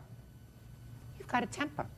What's and I temper believe mean? that you punched the windshield on the car. Didn't break it, but I believe that you punched it. I did. Sure, because you have a temper. And that was before you were standing outside for an hour and a half in the cold at 1 o'clock in the morning. That was before.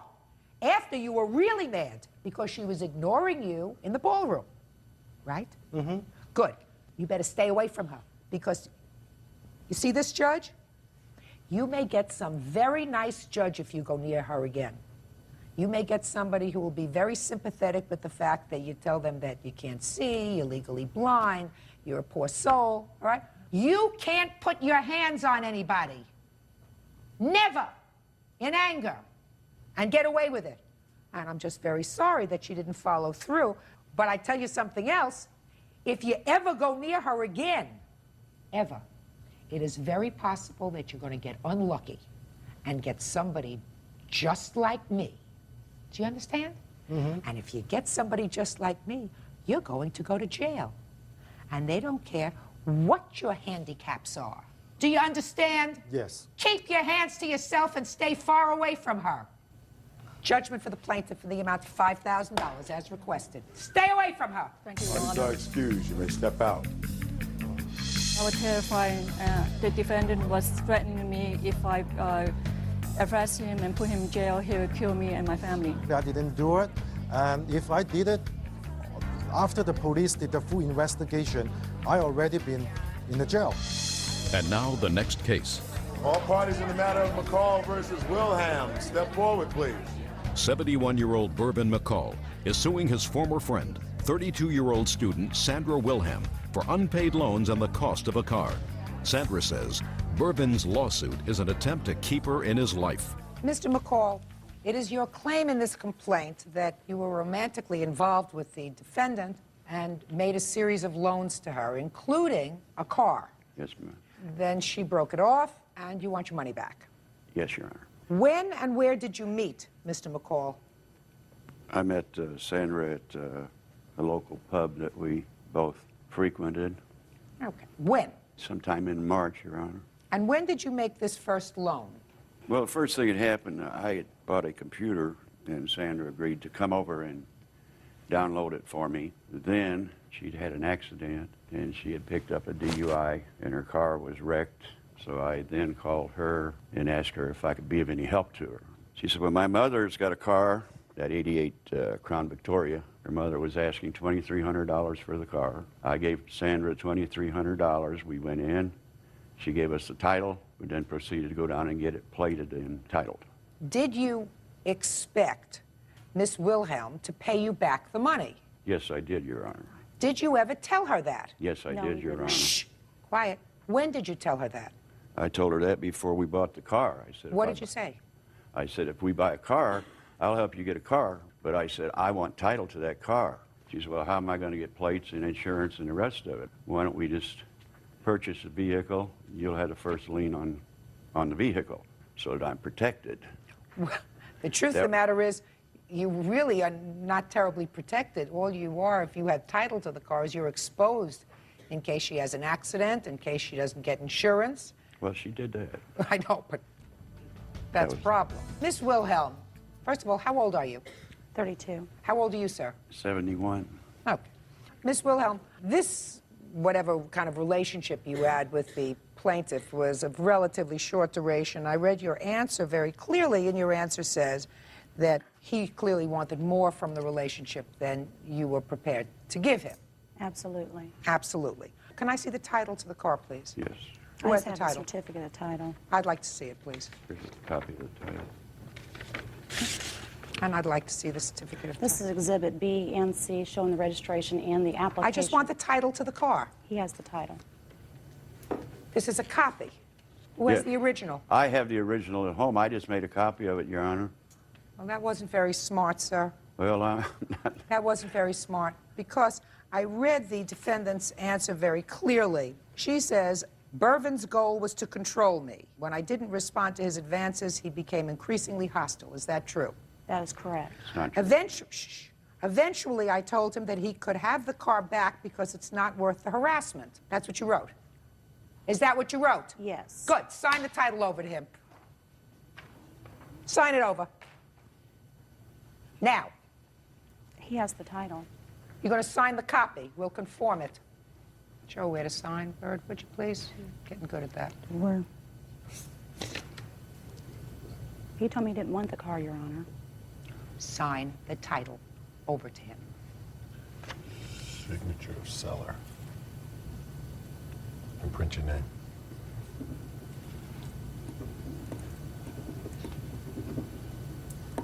Now, give it to him, please. Thank you, Bird. Perfect. Now, let's get to the second part of your lawsuit is you made a series of loans to the defendant. When did they start? Started after we had purchased the automobile. She just needed money time after time, and I felt like we were committed enough. We'd already committed that we would go to Texas once she got through her ordeal, and that she would move with me, take the kids. She wanted out of Indiana, so did I. She's 40 years your junior. Yes, I know, Your Honor. Very foolish. Yes, Your Honor. Very foolish. Do you have a promissory note, sir? No, Your Honor. You gave her money for a lawyer.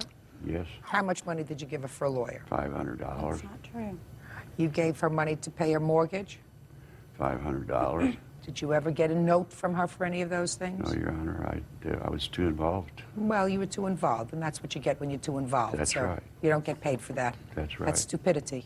Well, I said that myself, to myself. Well, if you said it to yourself, unfortunately, you got to listen to me say it to you again. That's okay. So this was a lesson that cost you perhaps a couple of $1,000s. Miss Wilhelm says that you never gave her any money, I assume. Is that right? That's correct. Never gave you any money? No. I don't know whether I believe you that he never gave you any money. I sort of think he probably did. In any event, you knew each other for a total of maybe 8 weeks. In the 8 weeks, the plaintiff is out a substantial amount of money. I can't get you back all the money that you were out, sir, because I really feel as if you didn't have a contract with her with regard to these cash loans that you made to her, cash gifts that you made to her. But clearly, it was your intention to have a hold on the car, which was the largest amount of money that you turned over to the plaintiff, by having your name placed as a lien holder on the car. That is some evidence of a debt. That is why you got your car back. Do you understand? Yes, ma'am. Rest of your claim is dismissed. That's all. Parties are excused. You may step out. Basically, is trying to make a relationship. She was claiming what was not. You want to tell me when you loaned him the money, what was it for, and where did you get it from? I loaned him the money in the middle of February. We had known each other about a year and a half prior to. We had been dating. It didn't work out. He couldn't commit. We reconciled at the beginning of the year. He came to me crying about the middle of February, indicating that his life was in danger, that if he didn't have this money, he would be hurt. I trusted him. At that point, he said that he wanted to make this relationship work. I took him for his word. He swindled me. Where did you get the money from? It was a tax debt that I owe. I took a loan out on my house. I just said it was a tax debt. What kind of tax debt? I owe the IRS money from cashing stock in. I took a mortgage out on my house. Do you have proof of that? Yes. He knew I was getting a loan for this money. He came to me right about the time it was about to fund. Let me see. Your Honor, that's false. I didn't know anything about the loan until after the fact. He had made an agreement with me, an oral agreement, that he would pay this back before the 15th. Just a second. Okay, and what date did he come to you in February? On the 20th. And what did he tell you that the money was needed for? I have no idea. He said that his life was in danger. I took him for his word. I just saw that he was scared. And you gave him the money in cash? Yes. He indicated that was the nature of it. Your Honor, I do have a bank account. I'm able to cash checks. Just a second. How much was the amount of your tax bill? $70,000. Okay. Go. Your Honor, this first thing I'd like to present this letter, actually, that I have. It shows A letter from what? It's a letter, actually, from the plaintiff. It shows a little bit of what her word is. And Your Honor, I have never mailed him any letters. Just a minute. It obviously has her. That's the original there, Your Honor, with her signature at the bottom. I can't read and listen to you at the same time. Okay, just show this to her. That really has nothing to do with this case. Absolutely nothing. Well, that goes to show that her word really means nothing, to tell you the truth, Your Honor. This was not a loan. Well, tell me what it was, sir. I read your answer. Tell me what it was. I had done work for her in the middle of last year.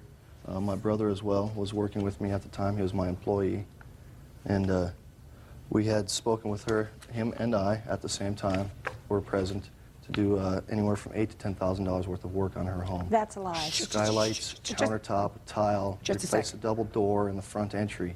Okay, so you had started to do some work on her house. That's correct. When did you start to do the work on her house? I believe it was July 24th or 25th. We worked there for 3 days. 2000? Yes. And how many days did you work there? We worked there for 3 days, Your Honor. Oh, okay. On the third day, we had the job almost completely done, the portion that we were doing, and she said, I'll finish it myself. Had never given us any money for materials besides a $500 check. She had not paid us for our labor, which I had to pay my employee. She gave you $500. A check, that's correct, and that Well, was the in check you July of cashed. 2000. I'm speaking. She gave you a check for $500, and according to you, you worked there 3 days. That's correct. Do you have a contract with her? We had a verbal agreement. Did you have a contract with her? I did not, Your Honor. Okay. Because no contractor starts a job that says it's between $8,000 and $10,000. When you She do had a list. I'm speaking. When you do a contract, you say this item is going to cost this and that item is going to cost that. You don't believe that the work that you did in 3 days was $4,000. No, it was not, but subsequent to me accepting this job, I turned down numerous other jobs because I was going to be at this job for anywhere from 2 to 3 weeks. You have proof of that? Not on hand, Your Honor. Well, that's your defense. That's your defense to this action. So you should have proof. Now you're telling me she just came home one day and said, I don't want you to work on this project anymore. That's correct, actually, Your Honor. A few days before that, she had told me that she loved me and wanted to be with me. We went to her house that evening. My brother and I spoke with her on doing this work. She had a large list, pulling out bushes, skylights, numerous work around her house that she had just purchased. We told her, okay, we can start in a couple of days. We came by on the Monday of the first part of the week. When we showed up, we asked her to open the garage door so we could unload So you materials. didn't have another job right then? No. I told her I could be there on Monday. Just a second. So you were free immediately? No, I My told her I could statement help was her you out. were free immediately. She spoke to you the week before. You were able to start that Monday. So you were free. You didn't have any other commitments. At present, I did not at hand. She had asked me first. I had other jobs that I went to. That's the main reason why. No. My question was, and your response is, you had no other commitments that prevented you from starting her job immediately. No, I did not. Okay. My father had just passed away, so therefore I was still grieving from his death. I had been taking care of him for the first part of that year as well. Mr. Johnson, pay attention to me. This is about money. This is not about I your have a bill father's here as well unfortunate that I normally demise. write up for customers Okay? that I work Now, for. don't you understand when my mouth is moving? There is only one voice that I hear. I do apologize, Your Honor. Good. Now, if you felt that she owed you money in July of 2000, why didn't you sue her? I had spoken to my attorney on putting a lien on her house, and work picked up at that time, so I just filed the bill away that I had written up for the initial work that we had started. Then I'd like to see the bill that you say you filled out then in July of 2000. That's correct, Your Honor. For the work that you started.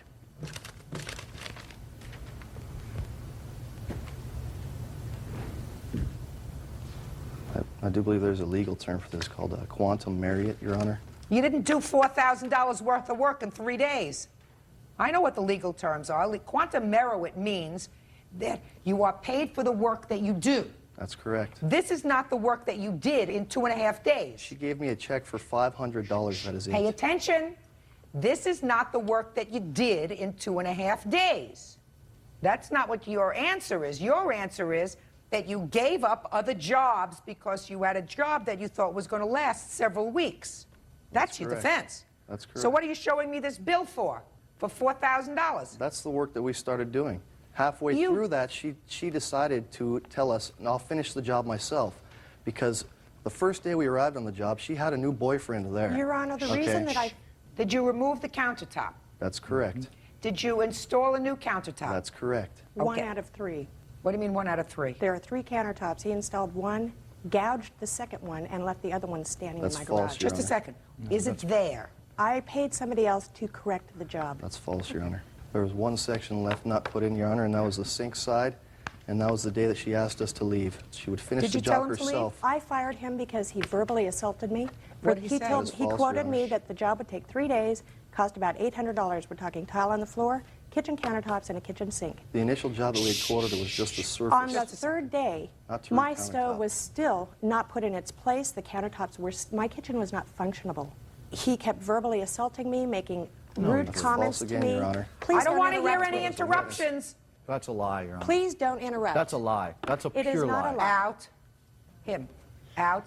And the next time somebody speaks, I'm going to resolve this case. It's not going to be to their satisfaction. She's a liar.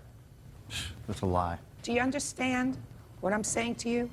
There is not to be any discussion between the two of you, and you are to respond to my questions. That's the way I run a courtroom. If you don't like it, go somewhere else. Real cases, real people. Judge Judy. Janelle Murray says ex-boyfriend Rule Johnson owes for an unpaid loan. Okay. You fired them. Yes. Did he leave a sink there? No. I bought my own sink. Okay. That's false as well, Your Honor. Show me the bill. I don't have the receipts. I'd given them to her at the time. You're a contractor. Contractors have bills. Can I see it, Checks. please? Did you buy a sink set, faucet, and plumbing? I did not. That was to install her old faucet and plumbing with You the didn't new do that. sink. Just a second. You didn't do that. No. That was when she called us. Just answer my question. You didn't do that. No. And you didn't buy the sink. Yes, I did, Your Honor. That's false. And yet you have no proof that you bought a sink, right? I've got my witness, which you asked to leave the courtroom. Yeah, because he has a big mouth. He doesn't know where he is, and he's not coming back. Well, when the plaintiff lies, I mean, it's only fair to stand up and say when somebody's a liar. Judgment for the plaintiff in the amount of $3,500. That's how I resolve a case when you have a big mouth. Thank you. Thank you. Have a nice day, Your Honor. You may step out. She couldn't accept the fact that she couldn't have me. He's obviously very full of himself. She's been obsessive after my brother. She's stalked him. Ladies, fair warning. She's a crazy lady. Pretty faces and money don't mix. And now the next case. All parties in the matter of Gilbraith versus Brown. Step forward. 30-year-old electrician Steve Gilbraith is suing his ex-wife, 30-year-old food care supervisor Kristen Brown, for an insurance settlement she received when their marital home burned down. Mr. Gilbraith, you and the defendant had been married. Yes, ma'am. You are now divorced. Yes, ma'am. Your claim has to do with some property that was in the marital home. The marital home was destroyed by fire. The defendant was reimbursed for losses in that fire by insurance, and you want to be paid for the stuff that was in the house that belonged to you. That is correct, ma'am. Okay. So now I need some dates from you, sir. When were you and the defendant married? We were married October 7th, 1989, divorced October... Sure, just a second. I'll ask the questions. When did you separate? Late 97, 98. Do you remember the month? I believe it was in January. Of 1998. 8. And when you separated, you were living in the home that burned down? At the time, yes, and then I was asked to move out. No, just a second. Just answer the question. Don't volunteer. Never volunteer. At the time that you separated, you were living in the house that burned down. Yes. The divorce became final when? On October 29th, 99. Almost 2 years after you had separated. Yes. And 1 month later, the house burned down. That is correct. After the final divorce. That is correct. Now, what property do you claim, sir, was left in the house when you moved out in January of 1998? They were personal belongings of mine that the defendant had agreed that I could keep there. You're volunteering information again. I said, what property did you leave in the house? This is a list of everything, Your Honor.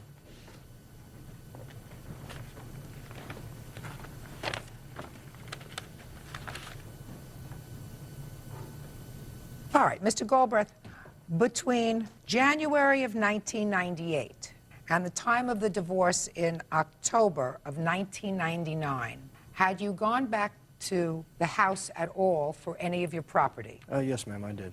What property did you go back for? Mainly at the time, it was my personal clothing and stuff like that. Things that I had left there were items that I was actually working on remodeling my son's room in the house, my tools and stuff like that. The majority of what I took out was my personal clothing at the time. Mm-hmm. Now, I see a large document in there. Is that your judgment of divorce? I have my, the degree of dissolution here also. I'd like to take a look at it.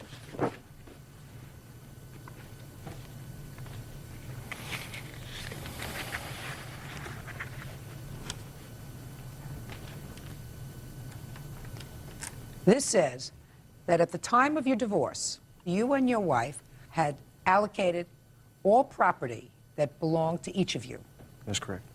And your judgment of divorce says that at the time of this agreement, you have decided whose property belongs to whom, and whoever has physical possession of that property now is the owner of that property.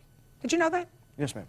The husband and wife agree that each party shall retain as his or her own, free and clear of any claims of the other party, all items of household goods and furnishings presently in his or her possession.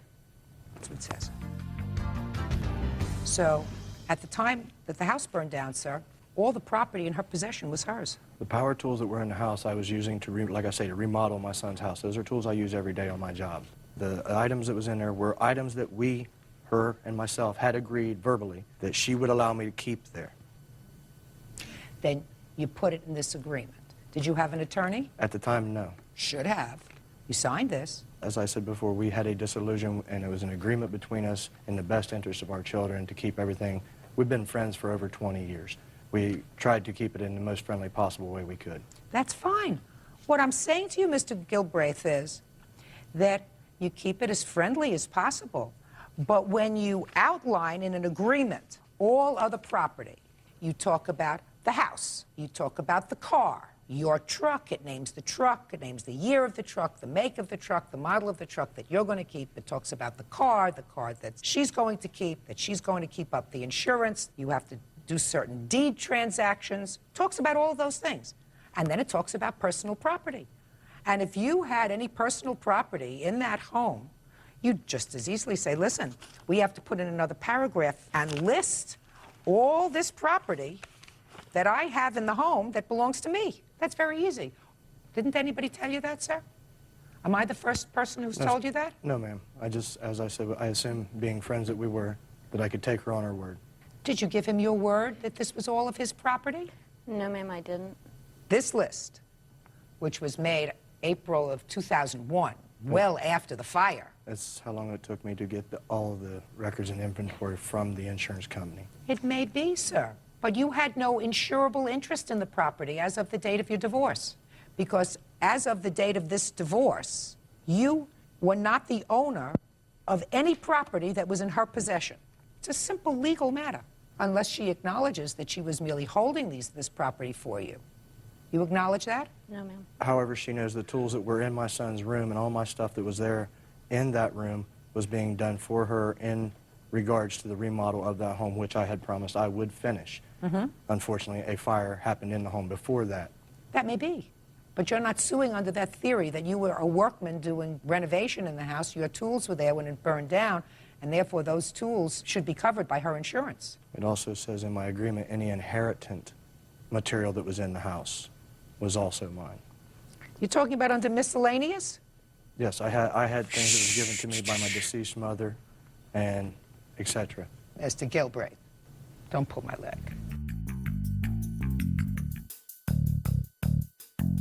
Okay. The section that you're reading says the parties agree that each shall retain as his or own, free and clear of any claims of the other, all items of clothing and personal effects presently in his or her possession. The parties further acknowledge and agree that neither party shall have any enforcement rights to the other's inheritance or expectancies, and all future inheritances and expectancies shall remain the property of the inheritor, which means that if somebody dies in your family and leaves you money or property, she cannot claim any of that property. That has nothing to do with your power tools.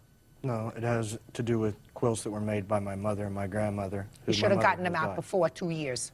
Those were not power tools. You don't redo your son's room with quilts. No, but that's things that she had stored. Mr. Galbraith, this is a very simple case. You were divorced. At the time of your divorce, the judgment's divorce said all property that you each have in your individual possession belongs to each of you individually, free and clear of any claims by the other. You had the opportunity at the time of the divorce to include this list as property that was in the house that you intended to get back, that it was an agreement with the defendant that you would get back. She knew Very that. simple. I said including in the judgment of divorce. You did not do that. If you did not do that, you had no interest in any property in her home. Your case is dismissed. Parties are excused. You may step out. I'm glad it's finally over. I don't agree with it. She knows what she told me. I think the decision was the proper decision. I have to deal with There came a time recently when you were having some hard times. Yes. You have 2 children, Yes. and at that time you had a boyfriend. Fiance, yes. And you volunteered to give them some help. Yes. What was the total amount that you loaned to the defendant?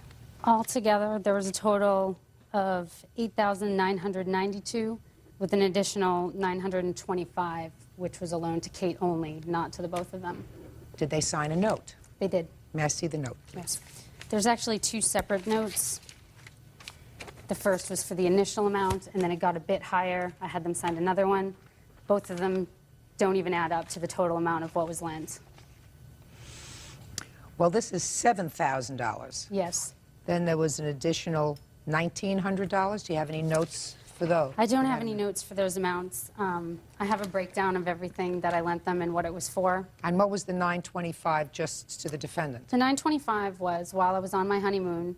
I told my mom to give her anything that she needed while I was gone. Just write them a check if anything came up, and I would take care of it when I came back. Why were you doing this, Ms. Gilbert? She's like a sister to me. We grew up together. Her kids mean a lot to me, and I couldn't let them be on the street. Well, according to your complaint, you were notified of their difficulty at a time when you were planning your wedding, and you allowed the defendant, her boyfriend, and the 2 children to move into your home. Yes. How long did they live in your home? They moved in the very end of August. They were there until a week before my wedding because my landlord insisted that they leave at that point. I would have let them stay longer. When was your wedding? October 15th. Where did they go? They went to hotels. I paid for them to be in a hotel while I was gone on my honeymoon. I arranged all of that before I left. How did you arrange for payment for the hotel? I gave them money. Is that right? Yes. Are you still with the same fiancé? No, I'm not. What happened to him? At the time that Danielle assisted us and helped us financially, we were debating and considering separating. We had just had a baby. My son was under a year old. What did he do for a living? He was a general contractor. So why didn't you have any money? There were numerous months where he was unemployed, partly by his choice and partly due to lack of work and due to the fact that we moved. We couldn't find a rental in the area that we were living in. Danielle suggested that we could stay with her and relocate from New Hampshire to Massachusetts, where it might be easier for him to find employment. She tried to offer us opportunities and alternatives. How much of this money did you repay? I have no records. I have nothing to show you for what I paid. I worked for her at her business for approximately 4 months at $10 an hour.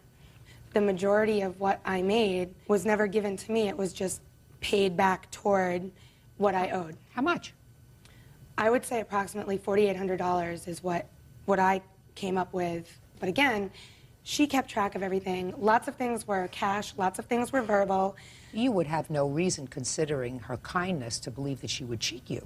I'm not, no. Right? Right. That she wouldn't keep accurate records and make sure that she made notes of every dime that you gave her to return this money. All right. And you kept those records? I did. How much did she pay you in total? I received $1,371.40 from her pay. She worked for about 14 weeks, not 4 months. And she was only working about 15 hours a week, so it wasn't like it was a substantial paycheck to begin with. So for the first 6 weeks, I received half of the paycheck. Oh, no, you don't have to explain it to me. The defendant has already indicated that she totally trusts your math. She has nothing. You say in total she has repaid $1,371.40 in total. For working for me. I received 2 payments from the both of them. One was for $100, which was given on February 3rd, and the other was for $90, which was given on February 10th, which was a total of $1,561.40. So? My position is I signed these agreements, these promissory notes, with somebody. There were 2 of us that accepted these loans, but I'm the only one that's ever made a payment on this loan, ever. And it was known from the beginning how horrible and chaotic my relationship and separation was. It was known. Why did you permit your oldest and dearest friend to contract with someone, not you, I'm talking about the boyfriend, when you say the relationship was horrible? You were on the verge of breaking up with him before you moved in with her. I know where you're going, and I can Why answer would it. you do that to your friend? Because she was helping me and my kids so that we didn't end up, if I had walked away from him at that point, which she offered, just leave him, you and the kids come stay with me. Right. Right? And at that point, we had a newborn. We had a new baby. Things were hectic. Things were totally dysfunctional. She offered to help us and enable us to maybe get on our feet. She didn't give a rat's behind about him. No, she didn't. And she made that clear from the very beginning. Oh, see how smart she is. She didn't care. No, she care about him, but she fed him. She did. And she housed him. He ate 3 meals a And day. these are the or 2 things I meals a know. day. I mean, I'm Yeah, not so with I don't him. understand why, you took an awful lot of money from her. He didn't have any family? No, he has nothing. He's pathetic. He has nothing. And her help was not to him. Her help was to me and my children, because that's what she cared about. But she did have us sign the promissory note so that in the event that him and I separated, because that was always in everybody's mind, that he would be held responsible for repaying part of this loan. It was, to my attention, he said he had paid about $2,000. He said he paid $1,000 and then 2 $600 payments to her. She has said to me and indicated that he's made no payments other than, I think, about a $600 payment. So, did he make a $600 payment to you? It wasn't quite $600. I believe I have $215. What happened is, after those deductions, I had a balance of $7,430.60. That's when they split. And that's not including the $925. That was only to her, not to him at all. When they split, I'm not disputing that. That's correct. I put it in half. I said that they each owed me $3,715.30, and that I expected each one of them to be responsible for that amount. I am suing him. I don't even know where he lives, but I am going after him for $3,500 because I did get $200 from him. Okay. Was this $3,715 after the deduction for the money that she had from working at your place of business? Yes. Because I never considered, and neither did she, and neither did he, consider that her working for us was a payment from her. They were still engaged at that point. It was never an arrangement that it was only money coming from her, ever. Real cases, real people. Judge Judy.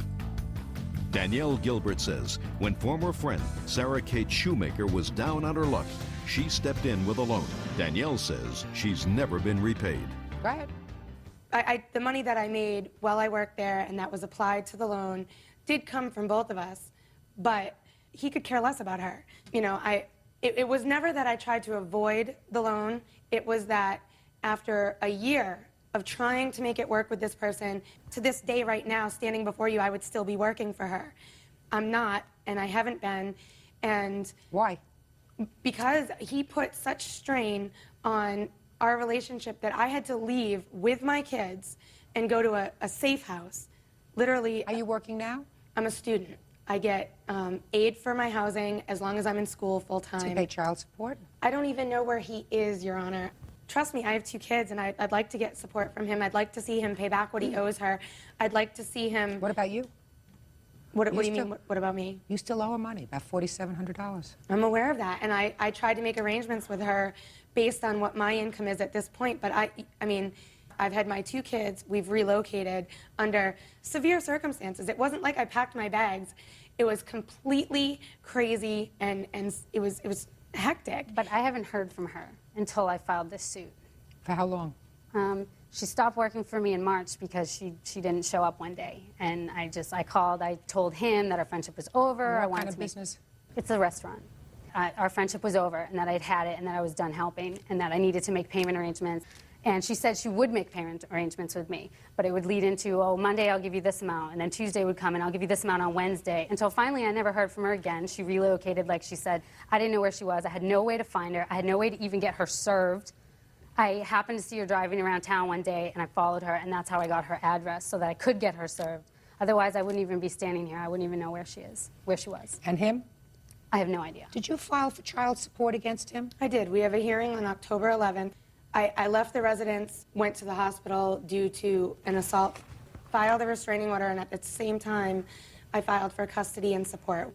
It's never been that I want to screw my friend, but I mean, I have an income of like $1,000 a month and 2 kids, and I don't have anything I can give her. I mean, I wish I had $10,000 to pull out of my back pocket and give it to her, but I don't. She would be happy if you'd sent her $50 a month. I'm sure she would. I wish I had $50 a month to send her. Oh, yes, you could have $50 a month to send her. Yeah, if If they both just sort of kept in contact with me and let me know what was going on, it would have been a little better. Anybody can earn a little bit of extra money. I don't care if you babysit. I mean, that's what you do if you owe that kind of money. You can't just say, oh, my woe is me. You know, everybody's against me. And well, I'm a student full-time, and I do work part-time. I'm an accountant, and that's how I have an income at all. But I've relocated. But this is an obligation that you have. Even a showing of good faith would have satisfied this lady. I kept in contact with her until August, the end of July. And it's never been that I've tried to avoid her or whatever, but I've had restraining orders and court hearings and custody and trying to find housing for me and my kids. When did she make this loan to you? In what year? In 2000. So we're talking about a good long period of time. A year ago. But any amount of money that's ever been paid back on this loan has come from me. But the arrangement was they were together, but I received this money from them, not from her. But it was me that went to work every day. Miss Gilbert, no good deed goes unpunished. And you should have been smart enough to know that she had no income before. All she had was this loser. If you were making this loan, you had to make this loan and say, I hope I get it back. I really thought she was going to be working with me and that I was going to be controlling her paychecks, and I really thought it was going to be entirely different. She's having a very hard time negotiating life, but she has to start taking care of this responsibility too, and there's no issue with regard to the money. The money is $4,700, and that's without his half, and really by virtue of this loan, she's really being very nice and saying, you know, she's going to go after him for the other half. Both of you are responsible for this loan. I know. Each one of you, individually and jointly, which means if she can't find him, she had every right to say, I want you to pay back this whole amount. You understand that? I do. She's not even suing for that. She's suing for half. Because she's not like that. Judgment for the plaintiff in the amount of $4,700. That's all. Parties are excused. You may step out. I really felt like she let me down on a personal level. Had nothing to do with the money. It definitely will never be the same. And now the next case. All parties in the matter of Ron versus Bergen. Step forward, please. 27-year-old substitute teacher Sheila Ron is suing her former roommate, 20-year-old student Bernadette Bergen. Sheila says after a night of partying, Bernadette's cousin, George Smith, urinated on her couch. Miss Ron, according to your complaint, there came a time in May that she moved in with you. There was Yes, a ma'am. roommate arrangement. She was supposed to pay some rent. Didn't work out. After several months, she left, and you claim she owes you some money. Yes, ma'am. Defendant says she's fully paid. When did she move in? For all practical purposes, May 1st. May 1st. And what was the arrangement as far as rent, utilities, her share of the expenses? She agreed to pay me $300 per month rent, plus half of the bills and her phone bill. What happened? Well, things were going great. We got along well until she had her cousin over and some stains were found on my couch the next day. Come to find out it was urine. And I told her that I did not want... How did you find out it was urine? It was quite obvious. Did she tell you what happened? I don't believe she knew exactly. This is the cousin. This is the cousin, yes. When was this? This would have been August 1st. So everything was fine from May till August? I'm sorry, ma'am. The first time was before August 1st. The second time was on August 1st. When was the... Well, let's... When was the first time? The first time would have been a couple weeks before that. Did you have a discussion with her about it? We did. What was the discussion? Well, I just made it clear that I didn't want him to stay overnight again. She didn't really want to believe that it was urine. She was hoping that he had spilled a beer, and turned out it wasn't that. And so we left that alone in the agreement that he wouldn't stay over again. Okay. And what happened August 1st? He stayed over again. I noticed in the morning urine on the floor where he was sleeping, iced tea spilled on the couch where presumably she was sleeping, and vomit all over my bathroom rugs and towels. Did you have a discussion, I assume? Yes, we did. A heated discussion? I'm afraid so. What did she tell you? She had apologized. She just said things got out of control and she was having a hard time getting him to sleep in the bed where she wanted him to sleep in her bed, because I had said if he is going to stay over, have him sleep in your bed. I didn't want urine on my couch or any of the floor things. or Anywhere. anything else. Okay. And then she left? Yes. When did she leave? That was on August the 6th. Had you told her to move out? No, ma'am. That was nice of you. What kind of money do you claim she owes you? I claim that she owes me $262.80. Now that is for July bills that were not paid, August bills that were not paid, carpet and sofa cleaning, and for the rugs and towels that were taken, that were gone. I assume that those are the rugs and towels. Is that right? It looks like that, yes. Okay, so let's delete the rugs and towels. I've already replaced them. Okay. Now you have two sets. Okay. Is she paid up as far as her rent is concerned? As far as rent is concerned, yes. Cleaning. What was the cost of all the cleaning? The carpet and sofa cleaning was $74.20. That's reasonable enough. What other bills? July bills, I have the half of the gas bill, cable bill, and her telephone bill. Can I see them, please? Absolutely.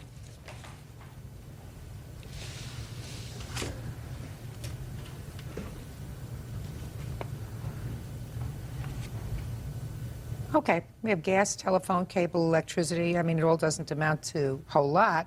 Minus the towels and stuff, it's $2.25. So why don't you owe her this money? Well, I did pay her my July bills. I gave her $300 when I moved out in August. What was that for? Had you paid rent for August? No, because I only lived there for 6 days, so I gave her $100 for August rent, and I paid her July bills and half of carpet cleaning. So your position is, Ms. Bergen, that you moved out on August 6th. Yes. You paid her August rent, and that should cover the 6 days plus any of these outstanding bills. Yes. That's your position? Yes. Wrong. You chose to move out August 6th. She didn't tell you to move. Let us assume that you weren't in a roommate situation. You lived in a big apartment complex. And let's say you decide to move out of your big apartment complex, and you've paid your August rent, as you had to on the 1st of the month. You think you could say to the landlord, I only lived there for 6 days in August, so that whatever extra rent you have because I wasn't there, pay all my bills? No. Of course not. She didn't evict you, although she should have. You drink a lot? No. You have a bladder problem? What? Her statement about the urine is false. What about the vomit? The vomit was with another cousin. We had gone out to celebrate his birthday, and he came back, and he was the one who had vomited on the car. So she's got a problem with a couple of cousins. We had just gone out for his 21st, so he was drunk, very drunk at the time. Not you. And I was also. Sit down. Good. All right, this is a very easy case. You're $225 judgment for the plaintiff. That's it. Parties are excused. You may step out. I came home to find the three of them sleeping in the living room, and in the morning I noticed the stains. I should have talked to her before any of this happened, but other issues came into play. Communication. I was ill for 3 weeks. I think if she would have talked to me and explained, this was the first I had heard that she was sick for 3 weeks. Don't move in with friends.